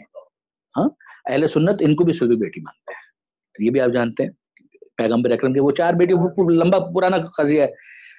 تو یہ جو پیغمبر اکرم کی بیٹی ہے, یہ طے شدہ بات ہے کہ بیٹی مانے, ربیبہ مانے, جو بھی مانے, جناب سیدہ کے برابر تو نہیں تھی ان کا مرتبہ, نہ ان کے لیے آئے تطہیر, نہ آئے موبائل ہے. مگر پیغمبر اکرم ان کے لیے بھی یہ جملہ کہہ رہے ہیں کہ سب کے لیے عام معافی ہے مگر اس کے لیے معافی نہیں ہے. 5 افراد کو مستثنی کیا تھا, 5 ایکسپٹ 5, کہ اگر یہ خانہ کعبہ کا پردہ پکڑ کے بھی کھڑے ہوں تو بھی ان کو قتل کر دیا جائے. سمجھ رہے ہیں؟ یہ اب فتح مکہ کی جو روداد ہے نا, اس کو جب آپ پڑھیں گے تو اس کے اندر آپ کو یہ ڈیٹیلز ملیں گے. یہ اس کو کہتے ہیں فیسیلیٹیشن, کہ بھائی جب آپ ایک کتاب کھولتے ہیں نا, ایک چیز آپ کو سمجھ میں آئی, آپ کھولیں دوسری کتاب ساتھ میں, تو آپ کو اس کے اندر اور مواد ملے گا. ٹھیک ہے, اب میں آپ کی خدمت میں عرض کرتا ہوں, تھوڑا سا اور ہمت کریں. یہ کس کے بارے میں ہوئی بات؟ ربیبہ کے بارے میں. ایسی ہی روایت جناب سیدہ کے بارے میں, خود جناب سیدہ کے بارے میں بھی یہ روایت ہے. یہ جس طرح سے تذکرہ کیا ہے نا یہاں پر, اب میں آپ کو عرض کرتا ہوں. ہاشم معروف حسنی, ان کی جو کتاب ہے نا سیرت ائمہ اہل بیت, اس کے اندر آپ دیکھیے گا جناب سیدہ کے حوالے سے آپ کو یہ تفصیل ملے گی. ایک روایت یہ ہے کہ خود, اچھا شب ہجرت آپ جانتے ہیں, پیغمبر اکرم چلے گئے پھر مدینہ منورہ, ٹھیک ہے نا, پیچھے کون تھے؟ مولا کائنات. پھر مولا کائنات فواتم کو لے کر چلے, ٹھیک ہے جی, ان میں جناب سیدہ بھی تھی, فاطمہ بنت اسد ان کی والدہ بھی تھیں, اور دیگر بعض خواتین تھیں, ان کو لے کر چلے. تو جب وہ چلے ہیں تو راستے میں ان کا راستہ روکا گیا, obstruct کیا گیا مشرکین مکہ کی طرف سے. اس میں ایک نے جناب سیدہ جس سواری پر سوار تھی, بالکل یہی واقعہ جو آپ نے پڑھا نا, بالکل اسی طریقے سے جناب سیدہ کے بارے میں ملتا ہے, کہ جس کی وجہ سے جناب سیدہ کچھ زخمی ہو گئی تھی. اور پھر جناب سیدہ جب مدینہ منورہ پہنچی ہیں تو پیغمبر اکرم نے ان کو دیکھا قبا کے پاس, تو وہاں پر ان کو دیکھ کر آنکھوں میں آنسو آ گئے جناب سیدہ کے زخمی ہونے کو دیکھ کر. اگر میں غلطی نہیں کر رہا, ہویرس نام تھا اس شخص کا کہ جس نے یہ زیادتی کی تھی. اور یہ الفاظ اس طریقے سے بھی آئے کہ میں ان کو معاف نہیں کرتا اس لیے کہ انہوں نے جناب سیدہ کو, میری بیٹی کو اذیت دی تھی, اور اگر یہ خانہ کعبہ کا پردہ بھی پکڑ کر کھڑے ہوں تو ان کو قتل کر دیا جائے. یہ بہت امپورٹنٹ ہے. اب آپ دیکھیں, اس کو اگر آپ خالی پھیلائیں, اذیت, ایذا, بضاعت منی, سب اس کو جوڑیں, واقعے کو پڑھیں, کس طریقے سے آپ پڑھیں گے, ترتیب دیں گے, یہ آپ کا فن ہے, یہ آپ کا کمال ہے. سمجھ رہے؟ اب اس کے بعد نیچے آئیے, مصائب زہرا سے ائمہ کو کتنا دکھ پہنچا. یہ جو ڈسکشن میں آ رہا تھا کہ امام محمد تقی کا دکھ, امام باقر, امام صادق کا دکھ, یہ سارے وہ الفاظ ہیں کہ جو انہوں نے مختلف موقعوں پر اپنی جدہ کے اوپر ہونے والے مصائب کو یاد کرتے ہوئے بیان کیا تھا. یہ مصائب کے لیے اچھی روایات ہیں بیان کرنے کے لیے, ٹھیک ہے جی. پھر اس کے بعد آگے اگر آئے پیج نمبر 196 پر, یہاں پر آپ کو ایک لائن اور ڈالنی پڑے گی پیج نمبر 196 سے پہلے. وہ وجہ کیا ہے؟ قضیہ فدق یہاں سے شروع ہوتا ہے. ابھی تک جو ڈسکشن ہو رہا تھا سقیفہ اور بیعت, یہ ڈسکس ہو رہا تھا, ٹھیک ہے جی. اب یہ جو ڈسکشن ہو رہا ہے وہ ہے قضیہ فدق. فدق کا پورا واقعہ یہاں سے شروع ہوتا ہے. مطالبہ فدق, گواہی, مولا کا استدلال, قتل علی کا منصوبہ, ابن ابی العدید کے استاد کا جواب, علی کا تحریری خط, فلاں فلاں. پھر اس کے بعد آئیے پیج نمبر 212 پر 212, یہاں پر وہ خطبہ شروع ہوتا ہے جس کا نام ہے خطبہ فدق. جناب سیدہ سلام اللہ علیہ کا وہ خطبہ. اس خطبے کی شرح وہ شروع کرتے ہیں. خطبے میں کیا تھا اور خطبے کی شرح, یہ جناب سیدہ اس سے کیا کہنا چاہ رہے ہیں, کیا بیان کرنا چاہ رہے ہیں, وہ ساری چیزیں. پیج نمبر 227 کے اوپر اگر آپ دیکھیں گے تو لفظ تکمیل خطبہ, کہ یہاں پر خطبہ مکمل ہو گیا, اور اس کے بعد کنورزیشن آگے بڑھ رہا ہے, ڈسکشن آگے بڑھ رہا ہے, مگر خطبے کو اینڈ کی طرف لے کر جا رہے ہیں. پھر اس کے بعد پیج نمبر 244 244, یہ اسی خطبہ فدق کی ایک ضمنی بحث ہے, وہ حدیث جو پیش کی گئی تھی کہ نحن معاشر الانبیاء لا نرث ولا نورث، کہ ہم گروہ انبیاء نہ وارث ہوتے ہیں نہ وارث بناتے ہیں. اس حدیث کے حوالے سے مختلف افراد کی آرا اور شیخ عباس قمی کا تبصرہ، بہت اچھا تبصرہ اس کے اوپر موجود ہے. پھر اس کے بعد جہاں حصہ چہارم شروع ہوتا ہے وہاں پر یہ بحث مکمل ہو جاتی ہے. اب اس کے بعد وہ بحث ہے جناب سیدہ کے تاثرات، جناب سیدہ کے دل کی جو کیفیت تھی، کس طریقے سے انہوں نے اس کو ایکسپریس کیا وغیرہ، تدفین، جنازہ، یہ ساری بحثیں اس چوتھے چیپٹر کے اندر ہے جو آخری چیپٹر ہے. فرقت نبی پر بی بی کا غم و اندو، بابا کی قبر پر گریا و بکا، گریا زہرا، اہل مدینہ کی جفا، بی بی کے جگر سوز اشعار، سیدہ اور اذان بلال. یہ یاد رکھیے گا، یہ جو بحث ہے نا سیدہ اور اذان بلال، یہ اس وقت بھی مجھے یاد نہیں ہے آپ لوگوں سے کتنے افراد اس وقت موجود تھے جب وہ مصائب کے خاص مصائب ہی کی تیاری کے حوالے سے ایک تقریر ہوئی تھی ہماری، شاید 2 سال ہو گئے، سال ہو گیا مجھے نہیں، یوٹیوب پر موجود ہے، وہ دیکھ سکتے ہیں. تو اس میں اس پورے واقعے کو بیان کر کے آپ ایک مجلس کے مصائب کا جو بیان ہے اس کو آپ تیار کر سکتے ہیں. بلال کی اذان اور جناب سیدہ کی فرمائش کے حوالے سے تھی. ٹھیک ہے جی. شہدائے احد کی قبور پر جناب سیدہ کی دعا اور ان کی وصیت پر آخری ایام، جن سے وہ ناراض تھی ان کو وصیت کی کہ وہ میرے جنازے پر نہ آئے. پیج نمبر 274 پر وہ دوسرا خطبہ ہے جو میں نے آپ سے گزارش کی تھی. کہاں گیا یہ دوسرا خطبہ؟ پیج نمبر 274 پر جو مدینے کی خواتین آئی تھیں جناب سیدہ کی عیادت کے لیے اور جناب سیدہ نے ان سے کچھ باتیں کی تھی، اس کو خطبے کا نام دیا گیا. وہ 1 صفحے کی باتیں ہیں، وہ مختلف کتابوں میں یہاں پر بھی موجود ہے. یہ خطبہ بھی بہت امپورٹنٹ ہے. اس ایک خطبے کو بنیاد بنا کر آپ جناب سیدہ کے موقف کو پیش کر سکتے ہیں کہ بی بی کا موقف کیا تھا. مستورات کے ذریعے سے پیغام رسانی، سیدہ کی امیر المومنین کو وصیتیں، عباس کا مشورہ. اب یہ وہ شہادت اور تدفین سے متعلق ہے کہ لحظہ شہادت، اسما بنت امیس کی روایت، یتیم بچے ماں کے جنازے پر حضرت علی کو اطلاع، علی جنازہ سیدہ پر، سیدہ کا تحریری وصیت نامہ، مسلمانوں پر سیدہ کی موت کا اثر، غسل و کفن، نماز جنازہ، بچے ماں کا آخری دیدار کرتے ہیں. یہ سب مصائب کی روایتیں ہیں، پیورلی مصائب کی روایتیں. جی سیدہ کی شہادت میں آتی ہے جی، تو اس پہ کوئی اعتراض ہے؟ کوئی اعتراض نہیں. کیا اعتراض ہے؟ میں جب ہم مجلس پڑھی تھی اور صاحب کھڑے ہو گئے مطلب مجلس کے بعد کہاں سے آگے جو ہم نے پڑھ دیا. نہیں اسما بنت امیس کا تو بہت بڑا رول ہے بابا. اسما بنت امیس کا تو بہت بڑا رول ہے، اس لیے کہ اسما بنت امیس کا قضیہ یہ ہے، اگر آپ پیچھے سے چلیں تو جناب جعفر طیار کی زوجہ تھی، ان کی شہادت کے بعد پھر یہ اول کی اس میں زوجیت کے اندر آئیں اور اس موقع پر پہلے نہیں اس وقت تھیں پھر اول کی وفات کے بعد یہ پھر ایک مرتبہ مولا کائنات کی زوجیت میں آئی، یعنی یہ اس ترتیب کے ساتھ آئی ہیں. اور جناب اسما بنت امیس جس طریقے سے آپ دیکھتے ہیں شہادت کے جناب سیدہ کے شہادت کے موقع پر ان کا ہے ہاں بالکل موجود ہے، یہ آپ کے سامنے. اس وقت وہ اسی مدینہ منورہ میں تھی، خلیفہ اول کی زوجیت میں تھیں، بالکل تھیں. لیکن وہاں میں آپ سے یہی تو گزارش کر رہا ہوں کہ محلہ تو ایک ہی تھا نا. مدینہ تو بہت چھوٹا تھا شہر ہے، مدینہ کو بہت بڑا کراچی جیسا شہر تھوڑی تھا. آج جتنی مسجد نبوی ہے یہ اس زمانے کا پورا مدینہ تھا. وہ اعتراض کرنے والے کا یہی ہو سکتا ہے ہاں جب وہ ان کی زوجہ تھی تو وہاں نہیں تو اس نے سمجھا ہی نہیں اس بات کو، ورنہ تو ام حبیبہ جو ہے ابو سفیان کی بیٹی ہے، پیغمبر اکرم کی زوجہ ہے. یعنی یہ تو آپ کو بہت ملے گا. فرعون ہے، اس کی بیوی جو ہے وہ جناب آسیہ ہے سلام اللہ علیہ، تو موسیٰ علیہ السلام کو پال رہی ہے. تو یہ تو اس طرح کے واقعات وہ تو ایک مخالف ہے، شوہر مخالف ہے، بیوی مخالف نہیں ہے. یہ ساری چیزیں ہیں، یعنی اس زمانے کے اندر اور آج بھی آپ کو مل جائے گا. ایک ہی گھر کے اندر ایک جو ہے اس کا نظریہ کچھ اور ہے، دوسرے بیوی کا نظریہ کچھ اور ہے. بیوی کا نظریہ اچھا ہے، شوہر کا برا ہے، شوہر کا اچھا ہے، بیوی کا برا ہے. تو مل جائے گا، آج بھی مل جائے گا مختلف نظریے. اس وقت جناب سیدہ کے گھر میں تھی، گھر میں تھی نہیں، آتی جاتی رہتی تھی، خدمت کرتی رہتی تھی، آتی جاتی رہتی تھی. ان کا رابطہ تھا، بالکل تھا، اس میں کوئی پرابلم نہیں ہے اس کے اندر. اسما بنت امیس کی روایت، یتیم بچے ماں کے جنازے پر حضرت علی کو اطلاع، علی جنازہ سیدہ پر، سیدہ کا تحریری وصیت نامہ. یہ بھی بہت امپورٹنٹ ہے، یہ بھی بہت اچھا ہے. مسلمانوں پر سیدہ کی موت کا اثر، غسل و کفن، نماز جنازہ، بچے ماں کا آخری دیدار کرتے ہیں، سیدہ کا کفن، نماز جنازہ، تدفین وغیرہ وغیرہ. یہ پھر یہ ساری بحثیں جتنی بھی ہیں یہ مصائب ہی کے حوالے سے. اس کو جتنا زیادہ آپ پڑھیں اتنا زیادہ وہ الفاظ آپ کے ذہن میں بیٹھتے چلے جائیں گے، واقعات آپ کے ذہن میں نقش ہوتے چلے جائیں گے، آپ کو بیان کرنا آسان ہو جائے گا. سوال کوئی ہے تو ارشاد فرمائیے.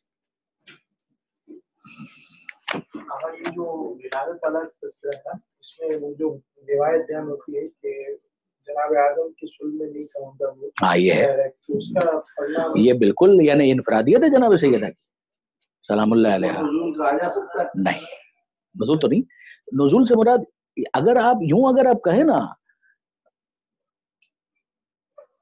ہوا پہلو آمنہ سے ہویدہ دعائے خلیل اور نوید مسیحا.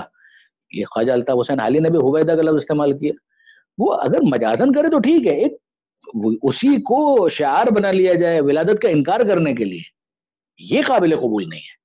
جو چیز قابل قبول نہیں وہ یہ ہے, یعنی ایسا ہو رہا ہوتا نا کہ مثال کے طور پر ایک شخص ہے وہ روانی بیان کے اندر کہہ رہا ہے کہ جناب سیدہ کی ولادت ہوئی, عالم جگمگا اٹھا, اس نور کا نزول ہوا, عالم جگمگا اٹھا, لوگوں نے استفادہ کیا, جناب خدیجہ کی گود جو ہے وہ بھری, پروردگار عالم نے ان کے پر. اگر یہ اور اس کے اندر ایک دفعہ آپ نزول کا لفظ لے آتے ہیں تو ظہور کا بھی لے تو کسی کو اعتراض ہے, لیکن ایک یہ ہے کہ ولادت کا انکار کرنے کے لیے اس لفظ کو لایا جا رہا ہے. اصل جو پرابلم ہے وہ وہاں پر ہے, ورنہ تو ٹھیک ہے اگر کوئی روانی بیان کے اندر مترادف جو الفاظ ہیں وہ بیان کرتے کرتے کرتے کرتے آمد کا لفظ استعمال کرے, ظہور کا لفظ استعمال کرے, نزول کا لفظ استعمال کرے, ہویدہ کا لفظ استعمال کرے, کیا آشکار ہوا, نور آشکار ہوا. لا شک فی ولا ریب, یعنی معصومین کی جو ولادت ہے اس کو بھی عام افراد کی ولادت پر تو قیاس نہیں کیا جا سکتا. تو خاص طور پر بابا, خاص طور پر کوئی شک ہی نہیں ہے. جناب سیدہ کا معاملہ عجیب ہے صاحب. میں یعنی آپ کی خدمت میں عرض کروں کہ راز الہی سر من اسرار اللہ, یعنی کیا یعنی واقعاً الفاظ کہاں ساتھ دے سکتے ہیں جناب سیدہ کی شان اور شخصیت کو بیان کرنے کے لیے, کہاں امکان ہے. بالکل یعنی وہ جو بالکل صحیح کہہ رہے ہیں, اسلاب شامخہ والارحام المطہرہ, مگر یہاں پر تو اسلاب نہیں ہے, صرف صلب پیغمبر ہے, صرف صلب پیغمبر ہے, ارحام بھی نہیں ہے, صرف جناب خدیجہ کا رحم جناب خدیجہ. 40 دن کا چلا کر رہے ہیں. ہاں بالکل, اور اس کو پڑھے پورا. پروردگار عالم نے کہا ہے کہ اے حبیب 40 دن تک سب کچھ نہیں, اور اس کے بعد پھر یہ سارا انتظام ہوگا. وہ مذاق ہے, کیا شک ہے اس میں. وجوہات دیکھیں, وہی جو لفظ سمجھے سر من اسرار اللہ. آپ مجھے خالی اس کی شرح کر دیں, وہ جو جملہ تھا جو زیارت کے الدن میں نے خود آپ کے سامنے بیان کیا, امتحانک اللہ الذی خلقک قبل, اس کا کیا شرح کریں گے آپ. اللہ نے آپ کا امتحان لیا آپ کی خلقت سے پہلے, وہ کیا امتحان تھا, وہ کیا مطالبہ پروردگار تھا, وہ جناب سیدہ نے کیسے اس کو پورا کیا وہ عالم انوار میں. میں نے آپ کی خدمت میں عرض کروں, میں نے بعض علماء سے بھی کہا, پوچھا میں نے یہ بات, اور ممکن ہے کہ ابھی بھی تلاش کریں, کہیں نہ کوئی کچھ نکل آئے, الگ بات ہے, ورنہ یہی جملہ مجھے کہا, سر من اسرار اللہ, اللہ کے رازوں میں سے ایک راز ہے, کچھ بھی نہیں پتا. وہ روایت میں ملتی ہے کہ کوئی راوی ہیں کہتے ہیں ہم نے دیکھا سیدہ سلام علیہ, یہاں تک کہ سلیمان محمدی کی بھی روایت ہے کہ میں محسوس کیا کہ بی بی سلام علیہ کا چہرہ زرد تھا. تو یہ روایت کیا سیدہ سلام علیہ کا حجاب یعنی کس قدر, یہ اس کے اندر بھی یہ روایت موجود ہے, لیکن میرے یعنی میں آپ کی خدمت میں, ایک تو جناب سلمان کا جو معاملہ ہے نا,